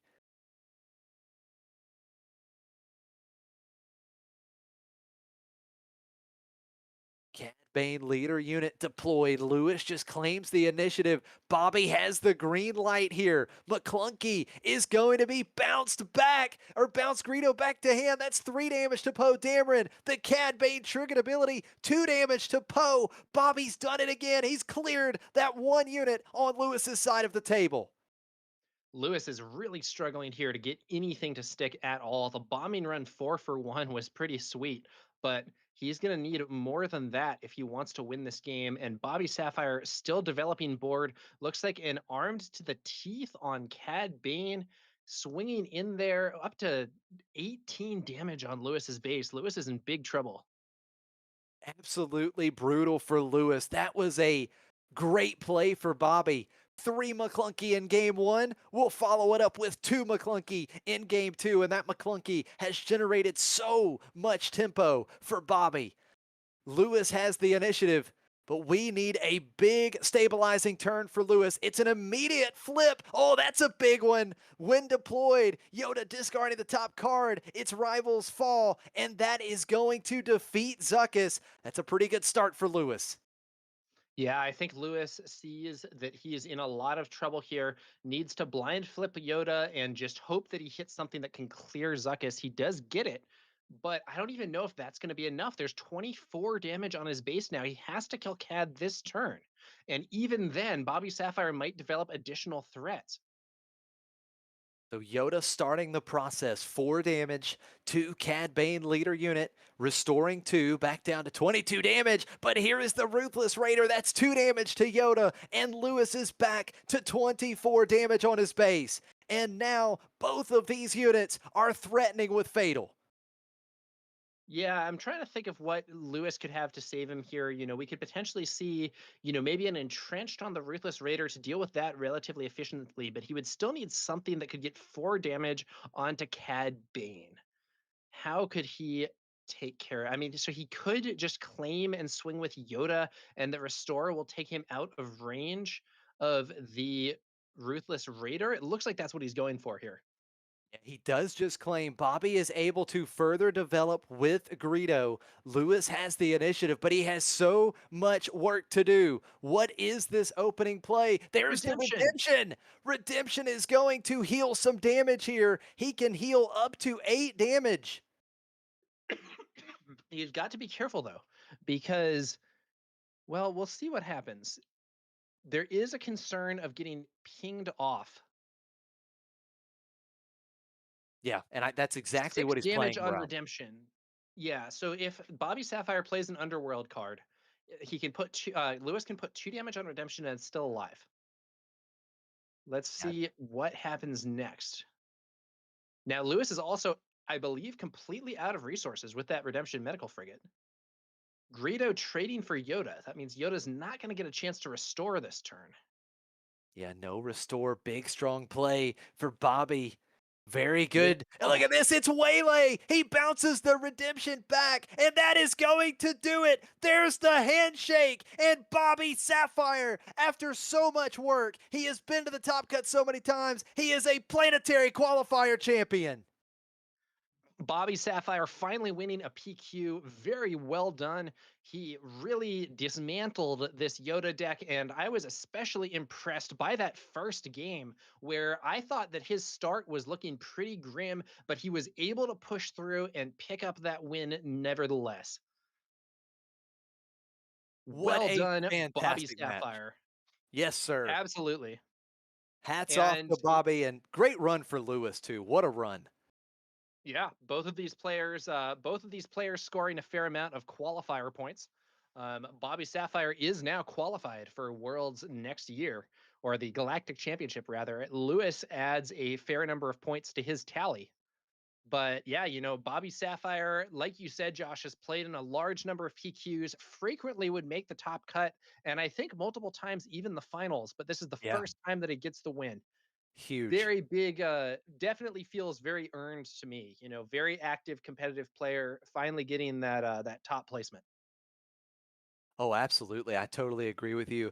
Bobby, so deserving. Both of these players are, but Bobby has been there so many times. He's been to the final table so many times, and now he has that win under his belt. What a performance. What a clinic put on by Bobby over the last 2 matches. Absolutely fantastic. We saw Lewis. He had the bombing run. He had some of those answers that he brought in out of the sideboard, but it wasn't enough. There he is. Bobby, you have done it. Bobby Sapphire, congrats, man. I can see it in your face. All the hard work. You've been there so many times. Now you're a champion. You guys have cast me losing so many times. And I did hear you call me Bomby. You're just thinking about that bombing run. That was crazy. Yep. That was My crazy. No, it's all good, dude. It's hilarious. Yeah, I've played a lot of these. Feels good to finally get one. Yeah, congratulations on the win. What made you go with the Cad Bane kind of swarm deck here for this event? Thanks, Tower. I I love Cat. I love Yellow Red Villain. I've made no secret about that. Like I feel very comfortable with all those tools. I ran it a couple weeks ago. I guess the thing that that most brought me to it was I really like the Quinlan matchup. I like and then as I started playing it and getting more comfortable with it, I like the Quinlan matchup, I like the Han matchup, I like the Yoda matchup, and I like the Boba Data Vault. And when you like those are the top 4 matchups that I really care about. Especially since in the Northeast, like everyone's playing Yoda. Like the other semifinal match was Yoda. If they can't really chain Ray and like really pop off, it's hard for them to keep me at bay. And even like you saw my like turn like game 1, my hand was kind of a clunker, but it didn't matter because eventually they're playing 1 card and I'm playing 3 cards. And the last thing I love is so it's got the 4 matchups that I really care about, but then the turn 1 is just busted. Like like it's got the best turn 1 in the game in my opinion, outside of Witch Force Throw out of the Kylo Red Tarkin Town deck. Yeah, it's a crazy turn 1 for sure. Yeah, Criminal Muscle. Shout out to my boy Zach, who used to play that in Django like way back, and now Criminal Muscle's like the best the best turn 1 play for me. Yeah, it's so good. I mean, being able to answer those shield tokens, get that ping in, it's just so good. Again, so much work has went into this, and you talked about moving over to Quinlan Tarkentown. Moving forward, do you think you start now that you're locked into the Galactic Championship main Oh event? Do yeah. you start exploring different decks now? Or are we going to keep running this Cad Bane bit for a little bit? Well, Josh, we might get an announcement on Monday. I don't Yeah, you think never Cad know. gets hurt.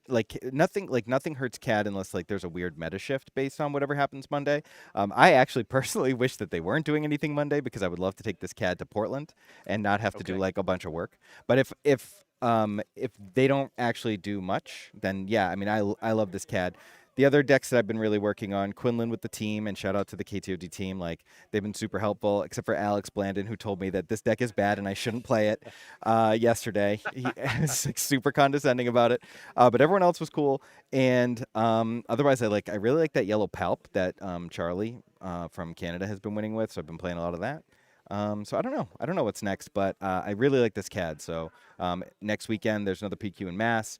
I'll probably be running CAD back unless those changes, whatever they announce Monday, happens immediately. Yeah, and I'll say some of your teammates were there in the chat, watching you play, making fun of how slow you shuffle your cards. It was a I good kept time. accidentally seeing them, so I had to like reshuffle. But yeah, I like to I like the sufficiently randomized tower. You know that about me. Yeah. Well, you Uh, certainly did that. And again, Bobby, just congrats, huge yeah. congrats on this win. Is there anything else you want to share with the viewers? No, thanks guys. Check out KTOD. We're like growing a community, love playing, love everybody, and thanks to everyone who's supported me and the team, and thanks to McClunky for being the best, and Claire for always putting me on stream and giving me sweet fist bumps. All right, thanks guys. Well, congratulations again on the win.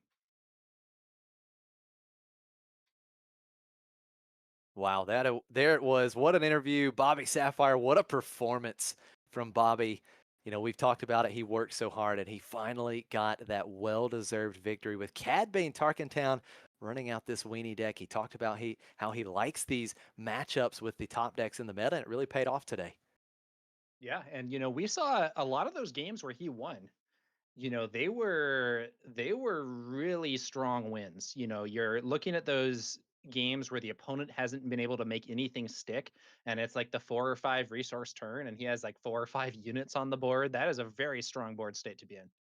Yeah, no doubt about it. Well, we want to say thank you so much to Tim and Claire. Thank you guys for all the hard work putting on these streams. Thank you to everyone for tuning in. It has been a fantastic day of Star Wars Unlimited Tower. Thank you for casting with me. Big shout out again to Grumpy Elephant for casting earlier in the day. It's been a lot of fun, and we will see all of you very soon. May the Force be with That's you, and until next time, take care, guys. Yep. Catch you guys later.